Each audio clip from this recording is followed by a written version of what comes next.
വാർത്തകൾ.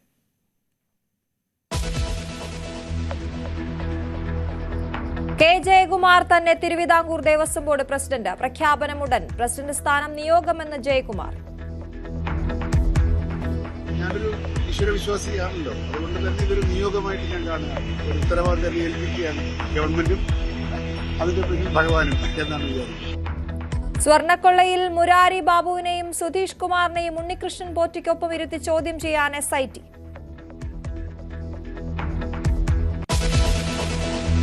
एर्नाकुलम, बेंगलुरु, फिरोजपुर से दिल्ली और लखनऊ से सहारन वंदे भारत एक्सप्रेस ट्रेन सेवाओं का एक साथ शुभारंभ किया गया है. കേരളത്തിനുള്ള മൂന്നാമത്തെ Vande Bharat train flag off ചെയ്ത പ്രധാനമന്ത്രി.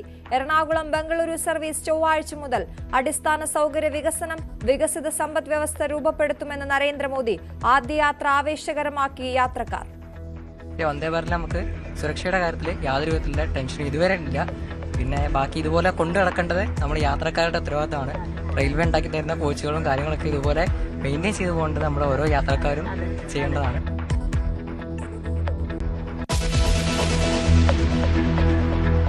മെട്രോ നഗരമാകാൻ തിരുവനന്തപുരം. നിർമ്മാണം കൊച്ചി മെട്രോ മാതൃകയിൽ. 1 മാസത്തിൽ DPR തയ്യാറാക്കുമെന്ന് KMRL MD.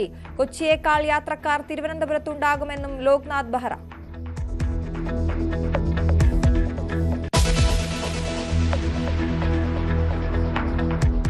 G. Sukumaran നായർക്കെതിരെ പ്രതിഷേധവുമായി NSSലെ ഒരു വിഭാഗം. വൈക്കത്തിന്ന് മന്നം ആത്മാഭിമാന സദസ്സ്. സുകുമാരൻ നായരുടേത് NSSനെ ഇല്ലാതാക്കുന്ന നടപടികളെന്ന് വിമർശനം.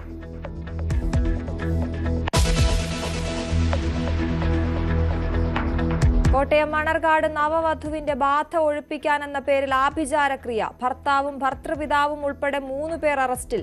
യുവതി നേരിട്ടത് കൊടും ക്രൂരത. ദൃശ്യങ്ങൾ News 18.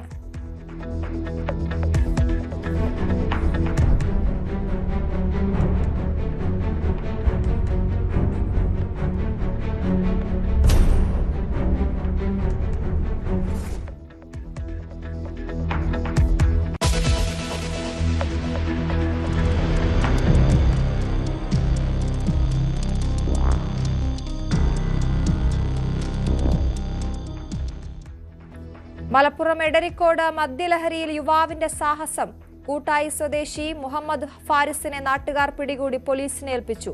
എറണാകുളം എളമക്കരയിൽ നിയന്ത്രണം വിട്ട കാർ മെട്രോ പില്ലറിലിടിച്ച് 2 മരണം.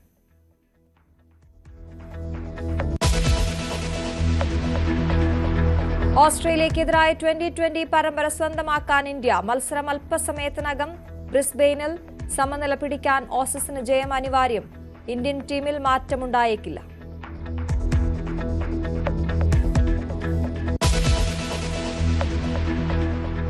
വിശദമായ വാർത്തയിലേക്ക്. സ്വർണ്ണമോഷണ വിവാദത്തോടെ ഇളക്കം തട്ടിയിട്ട പ്രതിച്ഛായ തിരിച്ചുപിടിക്കാൻ സർക്കാർ. തിരുവിതാംകൂർ ദേവസ്വം ബോർഡ് പ്രസിഡന്റായി കെ ജയകുമാറിനെ ഉടൻ പ്രഖ്യാപിക്കും. ദേവസ്വം മന്ത്രി തീരുമാനം അറിയിച്ചതായും തിങ്കളാഴ്ച ഉത്തരവ് പുറത്തിറങ്ങുമെന്നുമാണ് പ്രതീക്ഷയെന്നും കെ ജയകുമാർ പ്രതികരിച്ചു.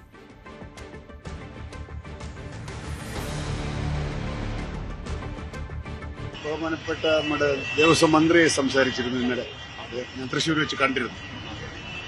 അങ്ങനെയാണൊരു ഔദ്യോഗികമായിട്ടുള്ളൊരു സ്ഥിരീകരണം ഉള്ളത്. പിന്നെ തിങ്കളാഴ്ച ഓർഡർ ഇറങ്ങുമായിരിക്കും. അപ്പോൾ എത്രയും പെട്ടെന്ന് ഓർഡർ കിട്ടിക്കഴിഞ്ഞാൽ ചാർജ് എടുക്കണം എന്ന് വിചാരിക്കുന്നു. ഇപ്പോൾ ഏറ്റവും പ്രധാനപ്പെട്ട പ്രശ്നം ഇപ്പോൾ നമ്മുടെ മുമ്പിലുള്ളത് എന്ന് വെച്ചാൽ ഇപ്പോൾ 17-ാം തീയതി ആരംഭിക്കുന്ന 2 മാസം നീണ്ടു നിൽക്കുന്ന തീർത്ഥാടനം ഭംഗിയായിട്ട് നടക്കുക എന്നുള്ളതാണല്ലോ ഏറ്റവും വലിയ പ്രയോറിറ്റി.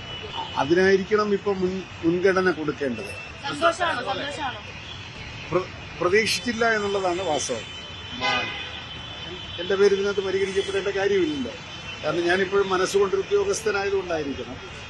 പക്ഷേ അങ്ങനെ വന്നു കഴിഞ്ഞപ്പോൾ ഞാൻ ആലോചിച്ചപ്പോൾ തിരക്കിടൊന്നുമില്ല, എനിക്കത് ചെയ്യാൻ സാധിക്കും, പരിചയമുണ്ടല്ലോ. പിന്നെ ഞാനൊരു ഈശ്വരവിശ്വാസിയാണല്ലോ, അതുകൊണ്ട് തന്നെ ഇതൊരു നിയോഗമായിട്ട് ഞാൻ കാണുകയാണ്. ഒരു ഉത്തരവാദിത്തം ഏൽപ്പിക്കുകയാണ് ഗവൺമെന്റും അതിന്റെ പിന്നിൽ ഭഗവാനും എന്നാണ് വിചാരിക്കുന്നത്. കുറ്റമറ്റ രീതിയിൽ മണ്ഡലകാലം പൂർത്തീകരിക്കലാണ് ലക്ഷ്യം. വിവാദങ്ങൾക്കിടെ അധ്യക്ഷ പദവി ഏറ്റെടുക്കുന്നതിൽ ആശങ്കയില്ലെന്നും ജയകുമാർ പ്രതികരിച്ചു.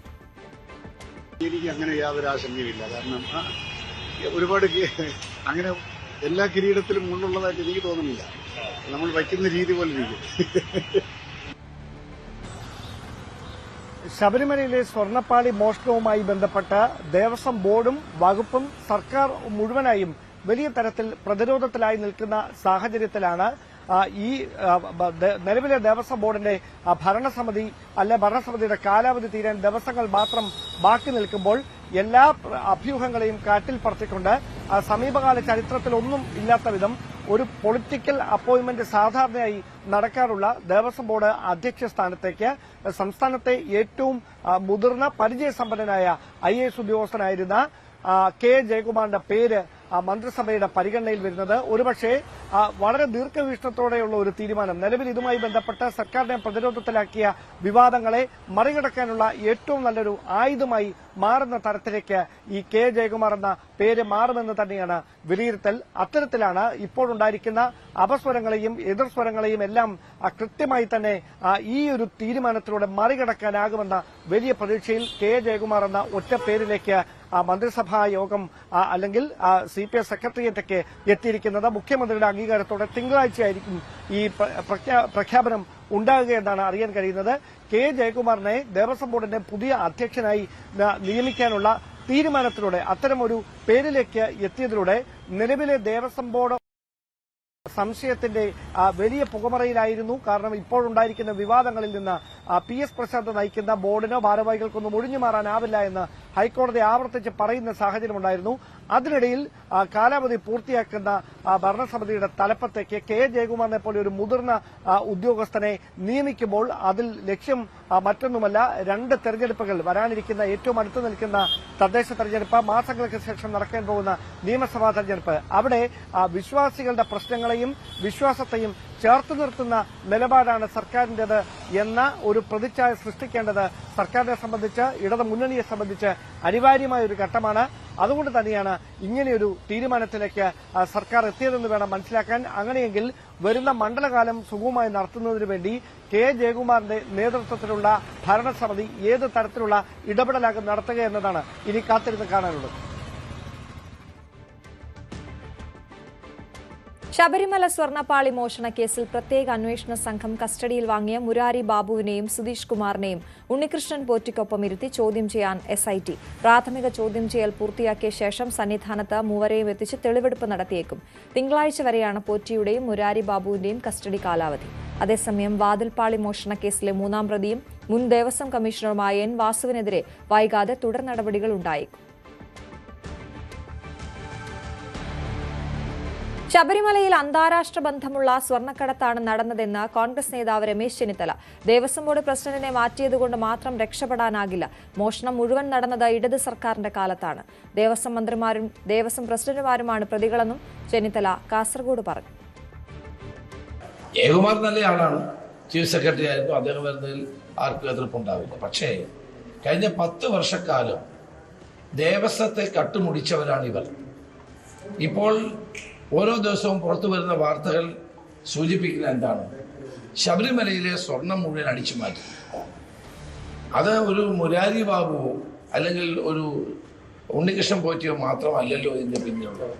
ശബരിമലയിൽ നടന്ന വൻ സ്വർണ്ണ കൊള്ള, അതിന്റെ പിന്നിൽ വൻ ശക്തികളുണ്ട്. മുൻ ദേവസ്വം ബോർഡ് പ്രസിഡന്റുമാരുണ്ട്, ദേവസ്വം മന്ത്രിമാരുണ്ട്. അവരെ ആരെയും ഇവിടെ ചോദ്യം ചെയ്യുന്നില്ല. അവിടുത്തെ ജീവനക്കാർ 2-3 പേരെ റിമാൻഡ് ചെയ്തതുകൊണ്ട് ഈ പ്രശ്നം അവസാനിക്കുമോ? എറണാകുളത്ത് നിന്ന് ബംഗളൂരുവിലേക്ക് കുതിച്ച് വന്ദേ ഭാരത്. കേരളത്തിന്റെ 3ാം വന്ദേ ഭാരത് പ്രധാനമന്ത്രി നരേന്ദ്രമോദി ഫ്ളാഗ് ഓഫ് ചെയ്തു. ഇതുൾപ്പെടെ 4 വന്ദേ ഭാരത് ട്രെയിനുകളുടെ ഫ്ളാഗ് ഓഫ് ആണ് വാരണാസിയിൽ പ്രധാനമന്ത്രി നിർവഹിച്ചത്. वंदे भारत एक्सप्रेस ट्रेन सेवाओं का एक साथ शुभारंभ किया गया है। आइए जोरदार तालियों के माध्यम से इन सौभाग्यशाली क्षणों का स्वागत अभिनंदन करें।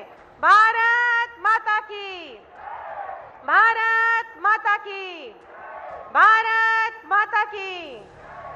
आज भारत के रेल इतिहास में एक और स्वर्णिम अध्याय जुड़ गया है। രാജ്യത്താകെ 160 വന്ദേ ഭാരത് സർവീസ് നടത്തുന്നതായും അടിസ്ഥാന സൗകര്യ വികസനം, വികസിത സമ്പദ് വ്യവസ്ഥ രൂപപ്പെടുത്തുന്നതായും മോദി പറഞ്ഞു. आज देश के अलग अलग हिस्सों में नई वंदे भारत ट्रेनों की शुरुआत हो रही है। काशी से खजुराहो वंदे भारत के अलावा फिरोजपुर दिल्ली वंदे भारत, लखनऊ सहारनपुर वंदे भारत और एर्नाकुलम बेंगलुरु वंदे भारत, इसको भी हरी झंडी दिखाई गई है। इन 4 नई ट्रेनों के साथ ही अब देश में 160 से ज्यादा नई वंदे भारत ट्रेनों का संचालन होने लगा है। मैं काशी वासियों को, सभी देशवासियों को इन ट्रेनों की बहुत बहुत बधाई देता हूं। साथियों, आज वंदे भारत, नमो भारत और अमृत भारत जैसी ट्रेनें भारतीय रेलवे की अगली पीढ़ी की नींव तैयार कर रही है।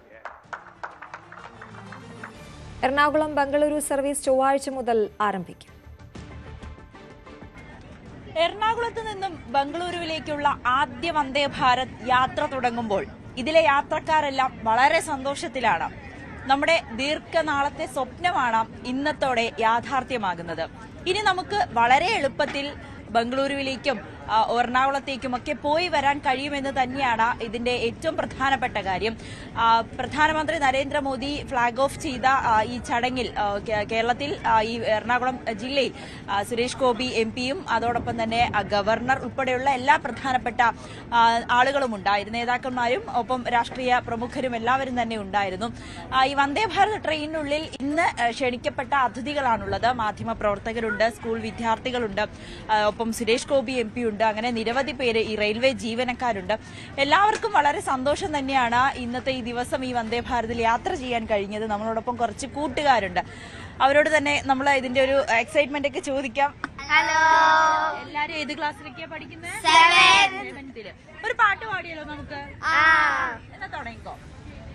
1 2 3 വന്ദേ മാതരം വന്ദേ മാതരം സുഫലാ സുജലാ മലയജ ശീതളാ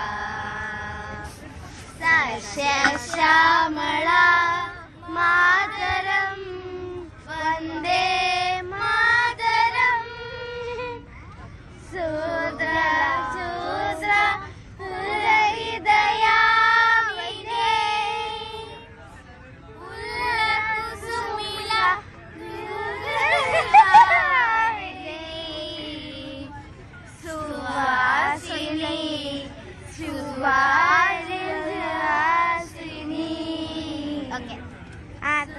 താങ്ക് യു.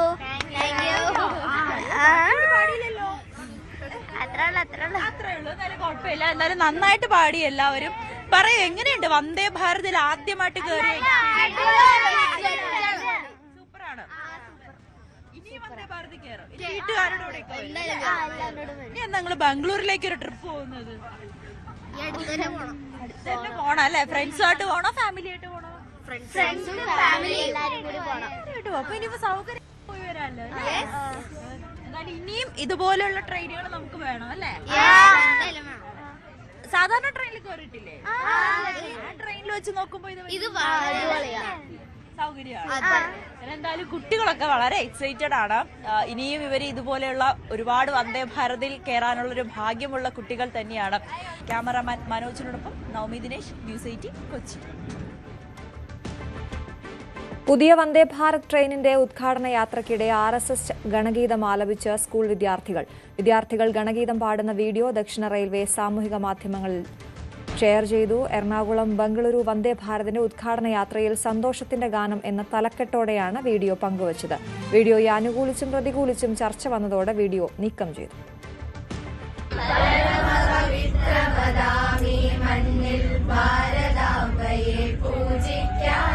പുണ്യവാഹിനി സേചനമേൽക്കും പൂങ്കാവനങ്ങളുണ്ടിവിടെ ഇലയും ഇതളും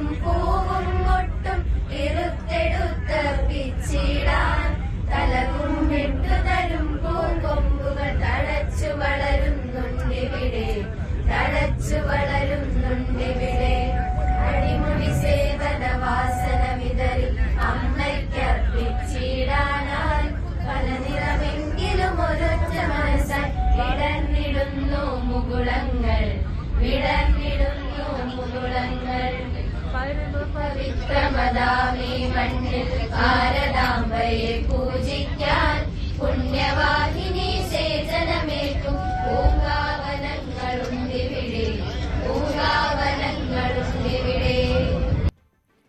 മെട്രോ നഗരമാകാൻ ഒരുങ്ങുകയാണ് തിരുവനന്തപുരവും. തിരുവനന്തപുരം മെട്രോ റെയിൽ പദ്ധതിയുടെ ആദ്യഘട്ട അലൈൻമെന്റിന് കഴിഞ്ഞ ദിവസമാണ് മുഖ്യമന്ത്രി പിണറായി വിജയൻ അംഗീകാരം നൽകിയത്. 31 കിലോമീറ്ററിൽ 27 സ്റ്റോപ്പുകളാണ് അനുവദിച്ചിട്ടുള്ളത്. കൊച്ചി മെട്രോ റെയിൽ ലിമിറ്റഡ് മുഖേനയാണ് പദ്ധതി നടപ്പിലാക്കുക. തിരുവനന്തപുരം മെട്രോയിലെ പ്രധാന സ്റ്റോപ്പുകളും പാതയും ഏതൊക്കെയാണെന്ന് നോക്കാം. തിരുവനന്തപുരം നഗരത്തിലെ എല്ലാ പ്രധാനപ്പെട്ട സ്ഥലങ്ങളെയും ബന്ധിപ്പിക്കുന്ന രീതിയിൽ വളരെ ബൃഹത്തായിട്ടുള്ള ഒരു മെട്രോ സിസ്റ്റത്തിനാണ് കൊച്ചി മെട്രോ റെയിൽ കോർപ്പറേഷൻ അതിൻ്റെ അലൈൻമെൻറ്റിന് അംഗീകാരം നൽകിയിട്ടുള്ളത്.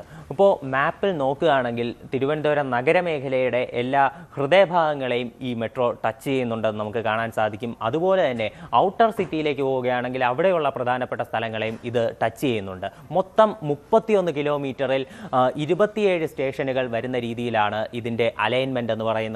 കൊച്ചി മെട്രോ ആദ്യം വന്ന സമയത്ത് അതിൻ്റെ ആദ്യഘട്ടത്തിൻ്റെ ആകെ ദൈർഘ്യം എന്ന് പറയുന്നത് 25 കിലോമീറ്റർ ആയിരുന്നു. മൊത്തം സ്റ്റേഷനുകളുടെ എണ്ണം 23 ആയിരുന്നു. ഇപ്പോൾ അതിൽ നിന്ന് ഒരു അപ്ഗ്രേഡ് തലസ്ഥാനത്തിലേക്ക് വന്നപ്പോഴേക്കും അതിലൊരു അപ്ഗ്രേഡ് വന്നിട്ടുണ്ട്. മൊത്തം ആദ്യഘട്ടത്തിലെ ദൈർഘ്യം എന്ന് പറയുന്നത് 31 കിലോമീറ്റർ ആണ്. മൊത്തം 27 സ്റ്റേഷനുകളുമുണ്ട്. ഇത് ആരംഭിക്കുന്നത് പാപ്പനംകോട് നിന്നാണ്. പാപ്പനംകോട് ഇതൊരു മൊബിലിറ്റി ഹബ്ബാണ്. അവിടെ നിന്ന് മെട്രോ സ്റ്റാർട്ട് ചെയ്യുകയും പിന്നീട് കൈമനം, കരമന, കിള്ളിപ്പാലം തുടങ്ങി പ്രധാനപ്പെട്ട സ്ഥലങ്ങളെ ബന്ധിപ്പിച്ച് പിന്നെ ഒരു മെയിൻ സ്റ്റോപ്പ് എന്ന് പറയുന്നത് തിരുവനന്തപുരം സെൻട്രൽ അല്ലെങ്കിൽ തമ്പാനൂർ സ്റ്റേഷനാണ്. ഇവിടെ നിന്ന് തിരുവനന്തപുരം സെൻട്രൽ റെയിൽവേ സ്റ്റേഷനിലേക്കും അതുപോലെ തന്നെ ബസ് സ്റ്റാൻഡിലേക്കും ഈ മെട്രോ സ്റ്റോപ്പിൽ നിന്ന് ആക്സസ് ഉണ്ടായിരിക്കും. പിന്നീട് അവിടെ നിന്ന് തലസ്ഥാനത്തെ ഇപ്പോൾ ദിവസവും ഒരുപാട് തിരക്ക് വരുന്ന സെക്രട്ടേറിയറ്റിലേക്ക് പോകുന്നുണ്ട്, പിന്നെ പാളയത്തിലേക്ക് പോകുന്നുണ്ട്. പാളയത്ത് യൂണിവേഴ്സിറ്റി ഇപ്പോൾ കോളേജ് ഉൾപ്പെടെ ഉണ്ട്. അപ്പോൾ വിദ്യാർത്ഥികൾക്ക് ഉൾപ്പെടെ ഒരുപാട് ആശ്രയിക്കാൻ സാധിക്കുന്ന സ്റ്റേഷനാണ്. പിന്നെ അവിടെ നിന്ന് പട്ടം, മുറിഞ്ഞപാലം തുടങ്ങി പിന്നെ അടുത്ത് മെഡിക്കൽ കോളേജിലേക്കാണ് പോകുന്നത്. മെഡിക്കൽ കോളേജ് എന്ന് പറയുന്നത് മറ്റൊരു പ്രധാനപ്പെട്ട മൊബിലിറ്റി ഹബ്ബാണ്. പാപ്പനംകോട് കഴിഞ്ഞാൽ രണ്ടാമത്തെ മൊബിലിറ്റി ഹബ്ബ് എന്ന് പറയുന്നത് മെഡിക്കൽ കോളേജാണ്. പിന്നീട് ഉള്ളൂരിലേക്ക് പോകുന്നുണ്ട്. ഉള്ളൂർ പുതിയ മേൽപ്പാലം വരുന്നുണ്ട് മെട്രോയുടെ ഭാഗമായിട്ട്. പിന്നീട് അവിടെ നിന്ന് ഇത് തിരുവനന്തപുരത്തെ പ്രധാനപ്പെട്ട ഹൃദയഭാഗങ്ങളാണ് ഇതുവരെ പറഞ്ഞത്. പിന്നീട് ഈ മെട്രോയുടെ ഒരു പോക്കെന്ന് പറയുന്നത് തിരുവനന്തപുരത്തെ നഗരത്തിൻ്റെ ഹൃദയഭാഗം കഴിഞ്ഞ് ഒരു ഔട്ടർ സിറ്റിയിലേക്കാണ് പോകുന്നത്. അതായത് ബൈപ്പാസ് മേഖലയിലേക്ക് കടക്കുമ്പോൾ ഇത് കാര്യവട്ടം കടന്ന് പിന്നീട് ടെക്നോ പാർക്കിലേക്ക് കടക്കുകയാണ്. Technopark phase 1, phase 3, phase 2 ഈ മേഖലകളിലൂടെ ഇത് കടന്നു പോകുന്നുണ്ട്. ഇതെല്ലാം ഒരു ഇൻ്റർമീഡിയറ്റ് സ്റ്റേഷനുകളാണെന്ന് നമുക്ക് കാണാൻ സാധിക്കും. പിന്നീട് അവിടെ നിന്ന് വീണ്ടും അത് താഴേക്ക് വരികയാണ്. പിന്നെ ആക്കുളം, പിന്നീട് കൊച്ചുവേളിയിൽ ഒരു സ്റ്റോപ്പുണ്ട്. കൊച്ചുവേളി എന്ന് പറയുന്നത് ഇപ്പോൾ തിരുവനന്തപുരം നോർത്ത് റെയിൽവേ സ്റ്റേഷൻ അവിടെയാണ് സ്ഥിതി ചെയ്യുന്നത്. അപ്പോൾ അവിടേക്കും പ്രധാനമായിട്ട് ഇവിടെ നിന്ന് ആക്സസ് ഉണ്ടായിരിക്കും. പിന്നീട് അത് വീണ്ടും താഴേക്ക് വരുമ്പോൾ ചാക്ക കഴിഞ്ഞ് പിന്നീട് തിരുവനന്തപുരം എയർപോർട്ട് ഒരു പ്രധാനപ്പെട്ട സ്റ്റോപ്പാണ്. തിരുവനന്തപുരം എയർപോർട്ടിലേക്കുള്ള യാത്രക്കാർക്ക് ഈ സ്റ്റോപ്പ് അത് ആക്സസ് ചെയ്യാൻ സാധിക്കും. പിന്നീട് ഈഞ്ചക്കൽ ഹബ്ബിലാണ് ഇതിൻ്റെ ഒരു അവസാനം എന്ന് പറയുന്നത്. ഈഞ്ചക്കൽ മറ്റൊരു മൊബിലിറ്റി ഹബ്ബാണ്. അതുപോലെ തന്നെ കാര്യവട്ടവും ഇതിനിടയ്ക്ക് മറ്റൊരു പ്രധാനപ്പെട്ട മൊബിലിറ്റി ഹബ്ബായിട്ട് വരുന്നുണ്ട്. അപ്പോൾ ഇത്തരത്തിൽ നഗരത്തിലെയും അതുപോലെ തന്നെ ഔട്ടർ സിറ്റിയിലെയും പ്രധാനപ്പെട്ട സ്ഥലങ്ങളെ ബന്ധിപ്പിക്കുന്ന രീതിയിലാണ് ഈ മെട്രോ റെയിൽ എന്ന് പറയുന്നത്. ഇതിൻ്റെ 2ാം ഘട്ടം, 3ാം ഘട്ടം, 4ാം ഘട്ടം തുടങ്ങിയിട്ടുള്ളവ അത് ഇന്നലെ മുഖ്യമന്ത്രി പങ്കുവച്ച മാപ്പിൽ തന്നെ രേഖപ്പെടുത്തിയിരുന്നു. അതിൻ്റെ അടുത്ത ഘട്ടങ്ങളെന്ന് പറയുന്നത് പാപ്പനംകോട് നിന്ന് പിന്നീട് തെക്കൻ മേഖലയിലേക്ക് നെയ്യാറ്റിൻകര ഉൾപ്പെടെയുള്ള ഭാഗങ്ങളെ കണക്ട് ചെയ്തിട്ടുള്ള അടുത്ത ഘട്ടം ഇതിൻ്റെ പദ്ധതിയിലുണ്ട്. അതുപോലെ തന്നെ കാര്യവട്ടത്ത് നിന്ന് പിന്നെ വടക്കൻ മേഖലകളായിട്ടുള്ള ആറ്റിങ്ങൽ ഉൾപ്പെടെയുള്ള നഗരങ്ങളെ കണക്ട് ചെയ്തിട്ടുള്ള മറ്റൊരു പദ്ധതിയുണ്ട്. പിന്നീട് ഈഞ്ചക്കൽ നിന്ന് പിന്നീട് വീണ്ടും തെക്ക് ഭാഗത്തേക്ക് വരികയാണെങ്കിൽ വിഴിഞ്ഞം ഉൾപ്പെടെയുള്ള സ്ഥലങ്ങളെ കണക്ട് ചെയ്യാൻ ആലോചിക്കുന്നുണ്ട്. അപ്പോൾ ഇത്തരത്തിൽ ഇതിൻ്റെ 2-3 ഘട്ടങ്ങൾ ഇപ്പോൾ തന്നെ തിരുവനന്തപുരം ജില്ലയിലുള്ള മറ്റു പ്രധാനപ്പെട്ട ചെറുനഗരങ്ങളെ കണക്ട് ചെയ്തിട്ടുള്ള ഒരു പദ്ധതിയും ഇപ്പോൾ തന്നെ ആലോചിക്കുന്നുണ്ട്. അതുപോലെ തന്നെ പലരും പറയുമ്പോൾ തെറ്റായി പറയുന്ന ഒരു കാര്യമാണ് തിരുവനന്തപുരം ലൈറ്റ് മെട്രോ ആണെന്നുള്ളത്. എന്നാൽ തിരുവനന്തപുരം ലൈറ്റ് മെട്രോ സ്റ്റാറ്റസിൽ നിന്ന് അത് മാറ്റി സാധാരണ കൺവെൻഷണൽ മെട്രോ എന്നുള്ള രീതിയിലേക്ക് കൊണ്ടുവരുന്നിരുന്നു. കേരള റാപ്പിഡ് ട്രാൻസിറ്റ് കോർപ്പറേഷൻ ലിമിറ്റഡിൻ്റെ ഒരു പഠനം അനുസരിച്ചായിരുന്നു ഇതിനെ ലൈറ്റ് മെട്രോ സ്റ്റാറ്റസ് നൽകാനായി തീരുമാനിച്ചിരുന്നത്. എന്നാൽ കൊച്ചി മെട്രോ റെയിൽ ലിമിറ്റഡ് നടത്തിയിട്ടുള്ള പഠനത്തിൽ തിരുവനന്തപുരം എന്ന് പറയുന്നത് അതിവേഗം വളരുന്ന നഗരമായി കണ്ടെത്തുകയും ഈ തിരുവനന്തപുരം മെട്രോയ്ക്ക് ഒരു കൺവെൻഷണൽ മെട്രോ, അതായത് കൊച്ചിയിലൊക്കെ ഉള്ളതുപോലെ ഒരു സാധാരണ കൺവെൻഷണൽ മെട്രോ എന്ന് പറയുന്ന പദവി നൽകുകയും ചെയ്തിരുന്നു. അപ്പോൾ തിരുവനന്തപുരത്തുള്ളത് മോണോ റെയിലോ അല്ലെങ്കിൽ ലൈറ്റ് മെട്രോയോ അല്ല, നോർമൽ മെട്രോ റെയിൽ തന്നെയാണ്. ഇനി ഇത് എന്ന് വരും എന്നുള്ള കാത്തിരിപ്പാണ്. DPR ഉൾപ്പെടെ ഇനി പുറത്ത് വരേണ്ടതുണ്ട്. തിരുവനന്തപുരം മെട്രോ നിർമ്മാണം അതിവേഗം നടക്കുമെന്ന് KMRL MD ലോക്നാഥ് ബെഹ്റ.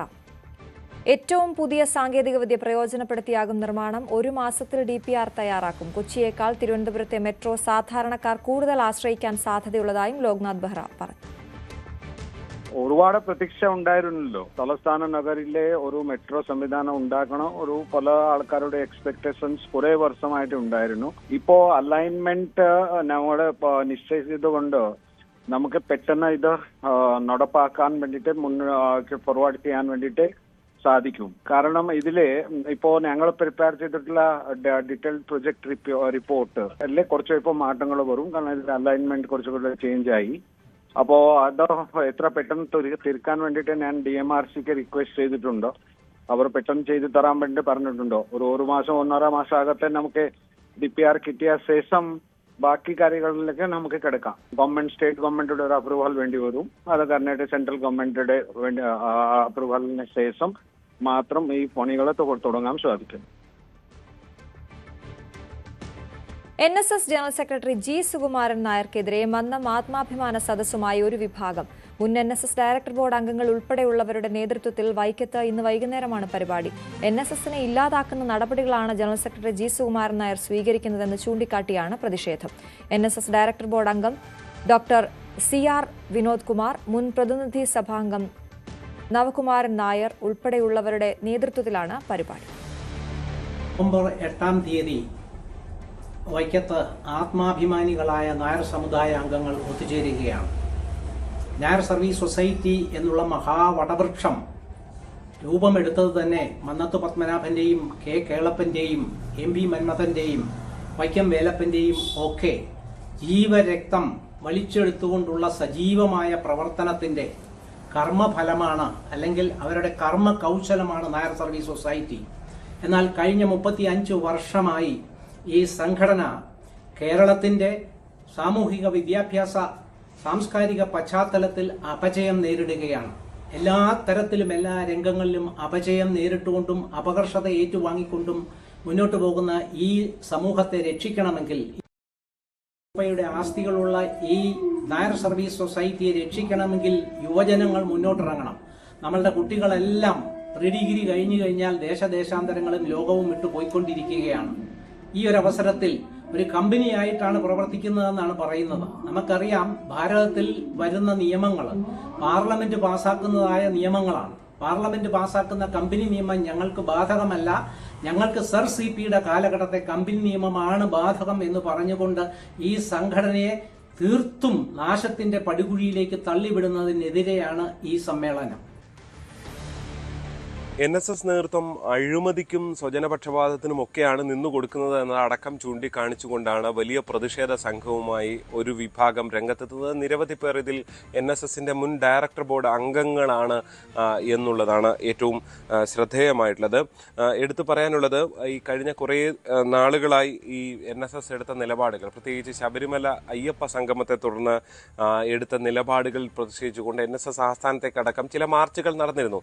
അതിനൊക്കെ പിന്നാലെ പല കരയോഗങ്ങളിലും പ്രതിഷേധങ്ങൾ നടന്നിരുന്നു. പക്ഷേ ഈ പ്രതിഷേധങ്ങളോടൊന്നും പ്രതികരിക്കേണ്ട എന്ന നിലപാടായിരുന്നു NSS നേതൃത്വത്തിന് ഉണ്ടായിരുന്നത്. പക്ഷേ അതിനൊക്കെ പിന്നാലെയാണ് ഇപ്പോൾ വൈക്കത്ത് വലിയൊരു സംഗമത്തിലേക്ക് അവർ കടക്കുകയും ചെയ്യുന്നത്. NSSന്റെ മുൻ ഡയറക്ടർ ബോർഡ് അംഗം ഡോക്ടർ CR വിനോദ് കുമാർ ഉൾപ്പെടെയുള്ളവർ, മുൻ പ്രതിനിധിസഭാംഗം നവകുമാരൻ നായർ, അങ്ങനെ പലരും ഇതിൽ ഉദ്ഘാടകരായി ഈ പരിപാടിയിൽ പങ്കെടുക്കാൻ എത്തുന്നു എന്നുള്ളതാണ് ഏറ്റവും ശ്രദ്ധേയമായത്. NSSന്റെ മുൻ കോന്നി കോളേജ് പ്രിൻസിപ്പൽ ആണ് ഈ സമ്മേളനം ഉദ്ഘാടനം ചെയ്യുന്നത്, കോന്നി ഗോപകുമാർ. അങ്ങനെ പലരും ഈ NSS നേതൃത്വവുമായി നേരത്തെ അടുപ്പം ഉണ്ടായിരുന്നവരാണ്. ഹൈറേഞ്ച് യൂണിയന്റെ പ്രസിഡന്റ്, ഹൈറേഞ്ച് യൂണിയൻ നേരത്തെ NSSമായി വലിയ കലഹമുണ്ടാകുന്ന നിലയിലേക്കൊക്കെ കാര്യങ്ങൾ എത്തിയിരുന്നതാണ്. അങ്ങനെ സംസ്ഥാനത്തൊട്ടാകെ ഇത്തരത്തിൽ പല വിട്ടുനിൽക്കുന്ന പല വിഭാഗങ്ങളുമുണ്ട്. ഇപ്പോൾ കുമ്പഴ കരയോഗം പ്രസിഡന്റ്, അദ്ദേഹം ഇപ്പോഴും ഉള്ള ആളാണ്. അങ്ങനെ ഇപ്പോഴുള്ളവരും മുൻപുള്ളവരും എല്ലാം ചേർന്നുകൊണ്ട് വലിയൊരു പ്രതിഷേധത്തിലേക്ക് കാര്യങ്ങൾ പോകുന്നു എന്നുള്ളതാണ്. പ്രത്യേകിച്ച് സവർണ ജാഥ മന്നത്ത് പത്മനാഭൻ നടത്തിയ വൈക്കത്തിൻ്റെ മണ്ണിൽ നിന്നാണ് ഇങ്ങനെ ഒരു പരിപാടിയുമായി അവർ മുന്നോട്ട് പോകുന്നത് എന്നവർ ചൂണ്ടിക്കാണിക്കുകയാണ്. എടുത്തു പറയേണ്ടത് NSS നേതൃത്വത്തിൻ്റെ ചില പ്രവർത്തനങ്ങൾ, പ്രത്യേകിച്ച് കമ്പനി നിയമപ്രകാരമാണ് NSS രജിസ്റ്റർ ചെയ്തിരിക്കുന്നത്. അതുകൊണ്ട് തന്നെ അതിൻ്റെ നിയമങ്ങൾ ലംഘിച്ചുകൊണ്ടാണ് ഇപ്പോൾ NSS പ്രവർത്തിച്ചുകൊണ്ടിരിക്കുന്നത്, ജനറൽ സെക്രട്ടറി അടക്കം പ്രവർത്തിച്ചുകൊണ്ടിരിക്കുന്നത്. അത് ശരിയല്ല. അതുകൊണ്ട് തന്നെ അതിൽ നിന്ന് രാജിവെച്ചൊഴിഞ്ഞ് യുവാക്കൾക്ക് അധികാരം കൈമാറണം എന്നതടക്കമുള്ള ആവശ്യങ്ങളാണ് ഇവർ മുന്നോട്ട് വെക്കുന്നത്. എന്തായാലും വൈകുന്നേരം 4 മണിക്ക് വൈക്കം ബോട്ടിയെട്ടി കവലയിലാണ് ഈ ഒരു സംഗമം നടക്കുക. ആഭിചാരക്രിയയ്ക്കായി യുവതിയെ ഉപദ്രവിച്ച കേസിൽ ഭർത്താവും ഭർത്തൃപിതാവും അടക്കം 3 പേർ അറസ്റ്റിൽ. കോട്ടയം മണർകാട് തിരുവഞ്ചൂർ സ്വദേശി അഖിൽദാസ്, അച്ഛൻ ദാസ്, ആഭിചാരക്രിയ നടത്തിയ പത്തനംതിട്ട പെരുന്തുരുത്തി സ്വദേശി ശിവദാസ് എന്നിവരാണ് അറസ്റ്റിലായത്. അഖിൽദാസിന്റെ ഭാര്യയുടെ ശരീരത്തിൽ ദുരാത്മാവ് കുടിയേറിയെന്ന് ആരോപിച്ചായിരുന്നു ആഭിചാരക്രിയ. ഇതിന്റെ ദൃശ്യങ്ങളും പുറത്തുവന്നു. കോട്ടയത്ത് നിന്ന് വളരെ ഞെട്ടിപ്പിക്കുന്ന തരത്തിലുള്ള വാർത്തയാണ് പുറത്തുവരുന്നത്. ആഭിചാരക്രിയയുടെ ഭാഗമായി യുവതിയെ ക്രൂരമായി മർദ്ദിക്കുന്നതിന്റെ ദൃശ്യങ്ങളും ഒപ്പം തന്നെ അതിൽ കേസിലായ 3 പ്രതികളെയും പോലീസ് അറസ്റ്റ് ചെയ്ത വിവരമാണ് ഇന്ന് പുറത്തുവരുന്നത്. അതായത് കേസിന് ആസ്പദമായ സംഭവം നടക്കുന്നത് ഈ മാസം 2-നായിരുന്നു. അതായത് യുവതിക്ക് മേൽ ബാധ കയറിയെന്ന് ആരോപിച്ചുകൊണ്ടായിരുന്നു ഇത്തരത്തിലുള്ളൊരു നടപടി ഉണ്ടാകുന്നത്.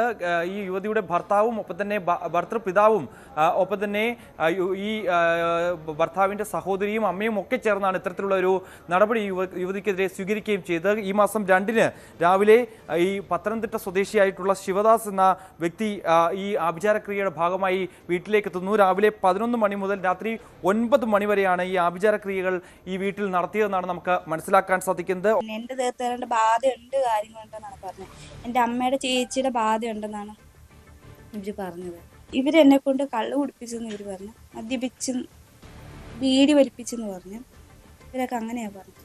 എനിക്ക് ആ സമയത്ത് ആ പട്ട് കെട്ടിക്കഴിഞ്ഞപ്പോൾ എൻ്റെ ശരീരത്തിൽ എന്തോ പോലെ തോന്നി കഴിഞ്ഞപ്പം എനിക്ക് എന്നെ സംഭവിച്ചെന്ന് എനിക്ക് പിന്നെ അറിയത്തില്ല.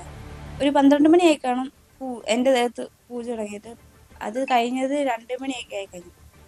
എൻ്റെ ദേഹത്ത് ഞാൻ ബീഡി വലിച്ചപ്പം കൊണ്ടെന്ന് പറഞ്ഞു നെറ്റിയിൽ പാട്.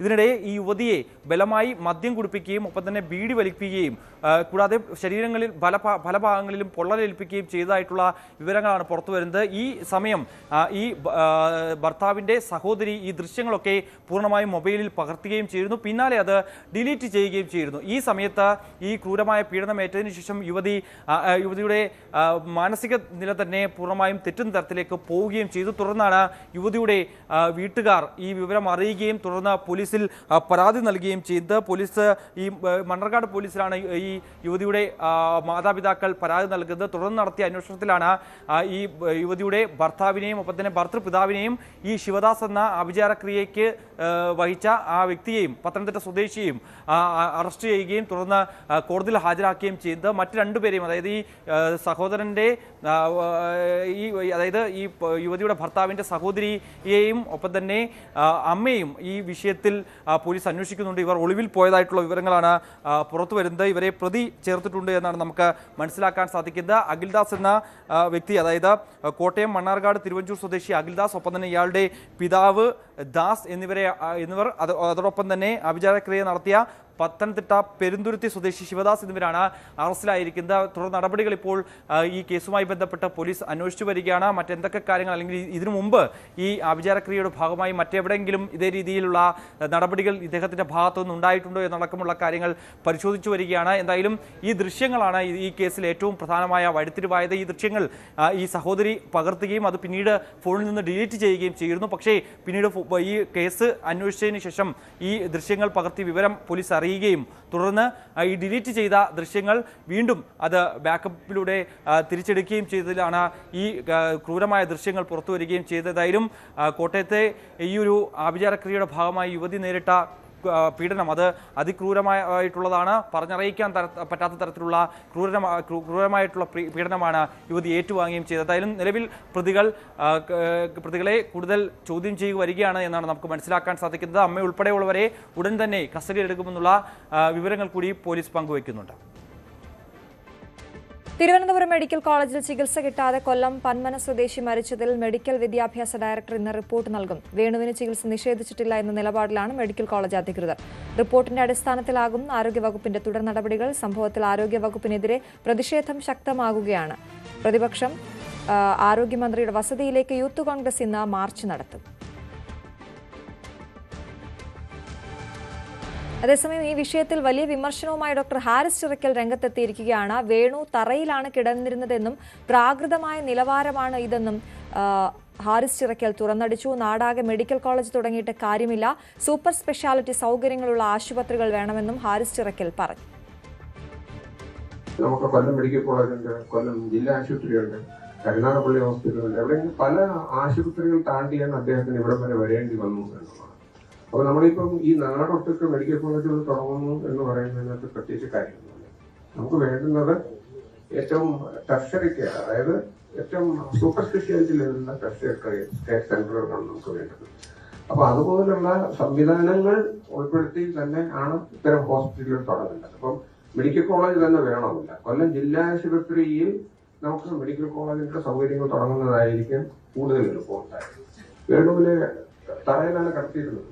നമുക്കറിയാം അവിടെ 1-ാം വാർഡ്, 2-ാം വാർഡ്, 28-ാം വാർഡ് എന്നൊക്കെ പറഞ്ഞു കഴിഞ്ഞാല് നമുക്ക് ഇന്നത്തെ സംസ്കാരത്തിലുള്ള ആർക്കും അവിടെ പോകാൻ പറ്റത്തില്ല. അത്രയും ഒരു രോഗിയെ എങ്ങനെയാണ്, ഒരു രോഗത്തിലുള്ള ഒരാളിനെ എങ്ങനെയാണ് തറയിൽ കിടത്തി ചികിത്സിക്കാൻ പറ്റും? കൂടുതൽ വിവരങ്ങളുമായി ഡാൻ കുര്യൻ ചേരുന്നു. ഡാൻ, നമുക്കറിയാം എപ്പോഴും രോഗികൾക്കൊപ്പം അവിടെ ചികിത്സ തേടി എത്തുന്നവർക്കൊപ്പമാണ് ഡോക്ടർ ഹാരിസ് നിൽക്കാറ്. ഇപ്പോഴും അതുതന്നെയാണ് ഡോക്ടർ ഹാരിസ് പറയുന്നത്. അത് തനിക്കെതിരെ എന്തൊക്കെ വന്നാലും അതിൽ ഉറച്ചു നിൽക്കുന്ന രീതിയിലാണ് ഇപ്പോഴും പ്രതികരിച്ചിരിക്കുന്നത്. ഈ വിഷയത്തിൽ വേണുവിന് ചികിത്സ നിഷേധിച്ചിട്ടില്ല എന്ന് പറഞ്ഞ് ആരോഗ്യവകുപ്പും ഡോക്ടർമാരും ഒക്കെ കൈകഴുകുന്ന പശ്ചാത്തലത്തിൽ ഇതിന് വലിയ പ്രാധാന്യമുണ്ട് അല്ലേ?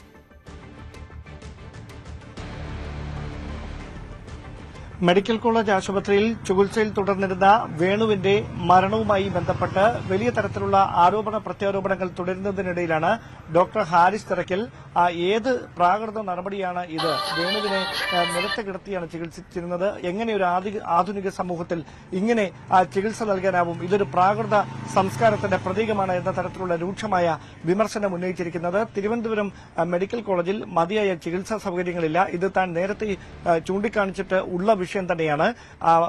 നാടെങ്ങും മെഡിക്കൽ കോളേജുകൾ തുടങ്ങിയിട്ട് കാര്യമില്ല, അവിടെയൊക്കെ മൾട്ടി സ്പെഷ്യാലിറ്റി സംവിധാനങ്ങൾ കൂടെ ഒരുക്കണം.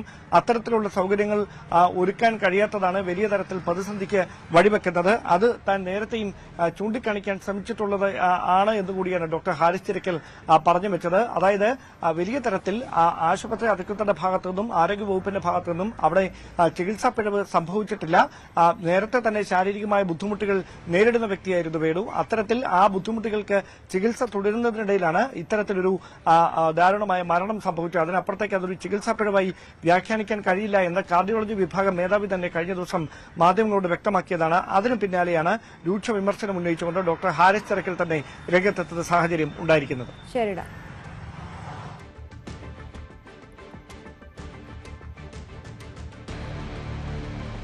തിരുവനന്തപുരം വർക്കലയിൽ കേരള എക്സ്പ്രസ് ട്രെയിനിൽ അക്രമത്തിനിരയായ ശ്രീകുട്ടിയുടെ നില മാറ്റമില്ലാതെ തുടരുകയാണ്. തീവ്രപരിചരണ വിഭാഗത്തിൽ കഴിയുന്ന 19-കാരി ഇതുവരെ ബോധം വീണ്ടെടുത്തിട്ടില്ല. വീണ്ടും ആന്തരിക രക്തസ്രാവം ഉണ്ടായോ എന്നറിയാനുള്ള പരിശോധന വിദഗ്ധ ഡോക്ടർമാരുടെ നേതൃത്വത്തിൽ നടത്തുന്നുണ്ട്. മെഡിക്കൽ ബോർഡിന്റെ നിരീക്ഷണത്തിലാണ് യുവതിയുടെ ചികിത്സ തുടരുന്നത്. അതേസമയം റിമാൻഡിൽ കഴിയുന്ന പ്രതി സുരേഷ് കുമാറിനെ വിട്ടുകിട്ടാൻ റെയിൽവേ പോലീസ് ഉടൻ കസ്റ്റഡി അപേക്ഷ നൽകും. ജനറൽ കമ്പാർട്ട്മെന്റിൽ ഒപ്പമുണ്ടായിരുന്ന സഹയാത്രികരിൽ നിന്ന് മൊഴി രേഖപ്പെടുത്താനുള്ള നടപടികളും പുരോഗമിക്കുകയാണ്. വിയൂർ ജയിലിന് സമീപത്ത് നിന്ന് രക്ഷപ്പെട്ട കുപ്രസിദ്ധ മോഷ്ടാവ് ബാലമുരുകൻ തമിഴ്നാട്ടിൽ. കേരള പോലീസും തമിഴ്നാട് ക്യൂ ബ്രാഞ്ചും സംയുക്തമായാണ് രാമേശ്വരം അടക്കമുള്ള സ്ഥലങ്ങളിൽ തെരച്ചിൽ നടത്തുന്നത്. കഴിഞ്ഞ തിങ്കളാഴ്ചയാണ് ബാലമുരുകൻ രക്ഷപ്പെട്ടത്. ഇയാളുടെ ഭാര്യയും അടുത്ത ബന്ധുക്കളും തമിഴ്നാട് ക്യൂ ബ്രാഞ്ചിന്റെ നിരീക്ഷണത്തിലാണ്. തമിഴ്നാട് പോലീസ് കസ്റ്റഡിയിൽ നിന്ന് രക്ഷപ്പെട്ട ബാലമുരുകന് വേണ്ടിയുള്ള അന്വേഷണം തുടരുകയാണ്. തമിഴ്നാട് പോലീസ് തിങ്കളാഴ്ചയാണ് ബാലമുരുകനെ വിയൂരിലേക്ക് എത്തിക്കുന്നത്. പക്ഷേ വിയൂരിലേക്ക് കേരള പോലീസിലേക്ക് കൈമാറും മുമ്പ് തന്നെയാണ് ബാലമുരുകൻ രക്ഷപ്പെടുന്നത്. ഇയാൾക്ക് വേണ്ടി അന്നേ മുതൽ തന്നെ അന്വേഷണം തുടങ്ങിയിരുന്നു. പക്ഷേ പിന്നീട് എവിടേക്ക് പോയതെന്നത് സംബന്ധിച്ചൊരു സ്ഥിരീകരണമായിരുന്നില്ല. ഇതിൽ തമിഴ്നാട്ടിലേക്ക് രക്ഷപ്പെടാനാണ് അതിൻ്റെ ഒരു സാധ്യതയെന്ന് അന്ന് ചൂണ്ടിക്കാണിച്ചിരുന്നു. ഇപ്പോഴുള്ള ഏറ്റവും പുതിയൊരു അപ്ഡേഷൻ തമിഴ്നാട്ടിൽ ഇയാൾ എത്തിയിട്ടുണ്ട് എന്നത് സംബന്ധിച്ചുള്ളൊരു സ്ഥിരീകരണം വരുന്നുണ്ട്. അത് പ്രധാനമായും തന്നെ ഇയാൾ ഭാര്യയെ ഫോണിൽ വിളിച്ചു എന്ന് പോലീസ് സ്ഥിരീകരിക്കുന്നുണ്ട്. അത് കോയമ്പത്തൂരിൽ നിന്നുമാണ് ഈ ഫോൺ സന്ദേശം എത്തിയതെന്ന് പറയുന്നു. ഇത് സംബന്ധിച്ച ഈ വന്ന ഫോൺ സംബന്ധിയായ കാര്യങ്ങൾ പോലീസ് അന്വേഷണം നടത്തിയപ്പോൾ അതൊരു വഴിയാത്രക്കാരനിലാണ്. ഇത് വഴിയാത്രക്കാരൻ്റെ ഫോൺ വാങ്ങിച്ചാണ് ഇയാൾ വിളിച്ചിരിക്കുന്നത്. ഒരു അത്യാവശ്യ കാര്യം വീട്ടിൽ പറയാനുണ്ട് എന്ന രീതിയിലേക്ക് പറഞ്ഞ് ഒരാൾ ഫോൺ വാങ്ങിക്കുകയായിരുന്നു എന്നാണ് ഈ ഫോണിൻ്റെ ഉടമ പോലീസിനോട് വെളിപ്പെടുത്തിയിരിക്കുന്നത്. എന്തായാലും തെങ്കാശിയിലുള്ള ഇയാളുടെ ഭാര്യയെ ബാലമുരുകൻ ഫോണിലൂടെ ബന്ധപ്പെട്ടിട്ടുണ്ട്. തെങ്കാശിയെ കിളിനീച്ചി എന്ന് പറയുന്ന ആ സ്ഥലത്താണ് ബാലമുരുകൻ്റെ ഈ കുടുംബം താമസിക്കുന്നത്. അമ്മൻകോവിൽ സ്ട്രീറ്റ് എന്ന് പറയുന്ന സ്ഥലത്ത്. അവിടെ ഏതാണ്ട് പോലീസ് ഇപ്പോൾ അവിടെ കേന്ദ്രീകരിച്ചിട്ടുണ്ട്. ഇവിടെ എത്താനുള്ളൊരു സാധ്യത അത് കൂടുതലാണ് എന്ന രീതിയിൽ തന്നെയാണ്. നേരത്തെ കഴിഞ്ഞ മെയ്യിൽ ഇയാൾ രക്ഷപ്പെടുമ്പോൾ സമാനമായ രീതിയിൽ തന്നെയായിരുന്നു. അന്ന് ബൈക്ക് മോഷ്ടിച്ച് രക്ഷപ്പെടുകയും പിന്നീട് ഈ സ്ഥലത്തേക്ക് എത്തുകയും വീട്ടിലേക്ക് എത്തുകയും ചെയ്തു. ബൈക്ക് സഹോദരന് നൽകിയെന്നാണ് പിന്നീട് പോലീസ് സ്ഥിരീകരിക്കുന്നത്. അപ്പോൾ ഈ സമാനമായ രീതിയിൽ തന്നെയാണ് പലപ്പോഴും ഇയാളുടെ രക്ഷപ്പെടലും പിന്നീട് കുടുംബത്തെ വിളിക്കലുമാണ് ചെയ്യുന്നത്. പതിവായിട്ട് കുടുംബത്തിൽ ഭാര്യയും അല്ലെങ്കിൽ സഹോദരനെയുമാണ് ഇയാൾ ബന്ധപ്പെടാറുള്ളത്. അപ്പോൾ ഇങ്ങനെ കേന്ദ്രീകരിച്ച് ഇവർ രണ്ടുപേരെയും കേന്ദ്രീകരിച്ചുകൊണ്ട് പോലീസ് നിരീക്ഷണം തുടരുന്നുണ്ട്. ഏതായാലും ഇക്കാര്യത്തിൽ തമിഴ്നാടിൻ്റെ ക്യൂ ബ്രാഞ്ച് അടക്കം കേരള പോലീസുമായി സഹകരിച്ചുകൊണ്ടാണ് അന്വേഷണം തുടരുകയും ചെയ്യുന്നത്. 52ഓളം കേസുകളിൽ പ്രതിയായ ബാലമുരുകൻ കൊടുംകുറ്റവാളിയാണ്. ഒരു കേസിൻ്റെ വിചാരണ നടപടികളുമായി ബന്ധപ്പെട്ടാണ് തമിഴ്നാട് പോലീസ് ഇയാളെ കസ്റ്റഡിയിൽ വാങ്ങുന്നത്. പക്ഷേ തിരിച്ച് ഇവിടെ കേരള പോലീസിലേക്ക് എത്തുമ്പോൾ വിയ്യൂരിലേക്ക് എത്തിക്കുകയായിരുന്നു. പക്ഷേ അവിടെ വെച്ച് പോലീസിന് കൈമാറും മുൻപ് തന്നെയാണ് ഇയാൾ രക്ഷപ്പെടുകയും ചെയ്യുന്നത്. തമിഴ്നാട് പോലീസിൻ്റെ ഉദാസീനതയും അലംഭാവവും കൊണ്ടാണ് ഇയാൾ രക്ഷപ്പെട്ടതെന്ന വലിയ രീതിയിലുള്ള ആക്ഷേപങ്ങൾ ഉയർന്നിരുന്നു. അതിനനുസരിച്ചുകൊണ്ട് തമിഴ്നാട് പോലീസിൽ അന്ന് ഇവിടേക്ക് എത്തിച്ചിരുന്ന സംഘത്തിലെ പോലീസുകാരെ അടക്കം സസ്പെൻഷൻ നടപടികൾക്ക് വിധേയരാക്കിയിട്ടുണ്ട്. എന്തായാലും ഇപ്പോൾ പോലീസ് ബാലമുരുകന് വേണ്ടിയുള്ള അന്വേഷണം തുടരുകയാണ്. ഇയാൾ തമിഴ്നാട്ടിൽ എത്തിയെന്ന് സ്ഥിരീകരിക്കാൻ കഴിഞ്ഞിട്ടുണ്ട്. തമിഴ്നാട് തെങ്കാശി മേഖലകൾ കേന്ദ്രീകരിച്ചുകൊണ്ടുള്ള കേരള പോലീസിൻ്റെ അടക്കമുള്ള അന്വേഷണം തുടരുകയാണ്. ഗുരുവായൂർ ക്ഷേത്ര പരിസരത്ത് വീണ്ടും റീൽസ് ചിത്രീകരണം. ഹൈക്കോടതി ഉത്തരവ് ലംഘിച്ച് വീഡിയോ ചിത്രീകരിച്ച ജസ്ന സലീമിനെതിരെ പോലീസ് കേസെടുത്തു. ജസ്നയുടേതുൾപ്പെടെ 2 ഇൻസ്റ്റഗ്രാം അക്കൌണ്ടുകൾക്കെതിരെ ഗുരുവായൂർ ദേവസ്വം നൽകിയ പരാതിയിലാണ് കേസ്.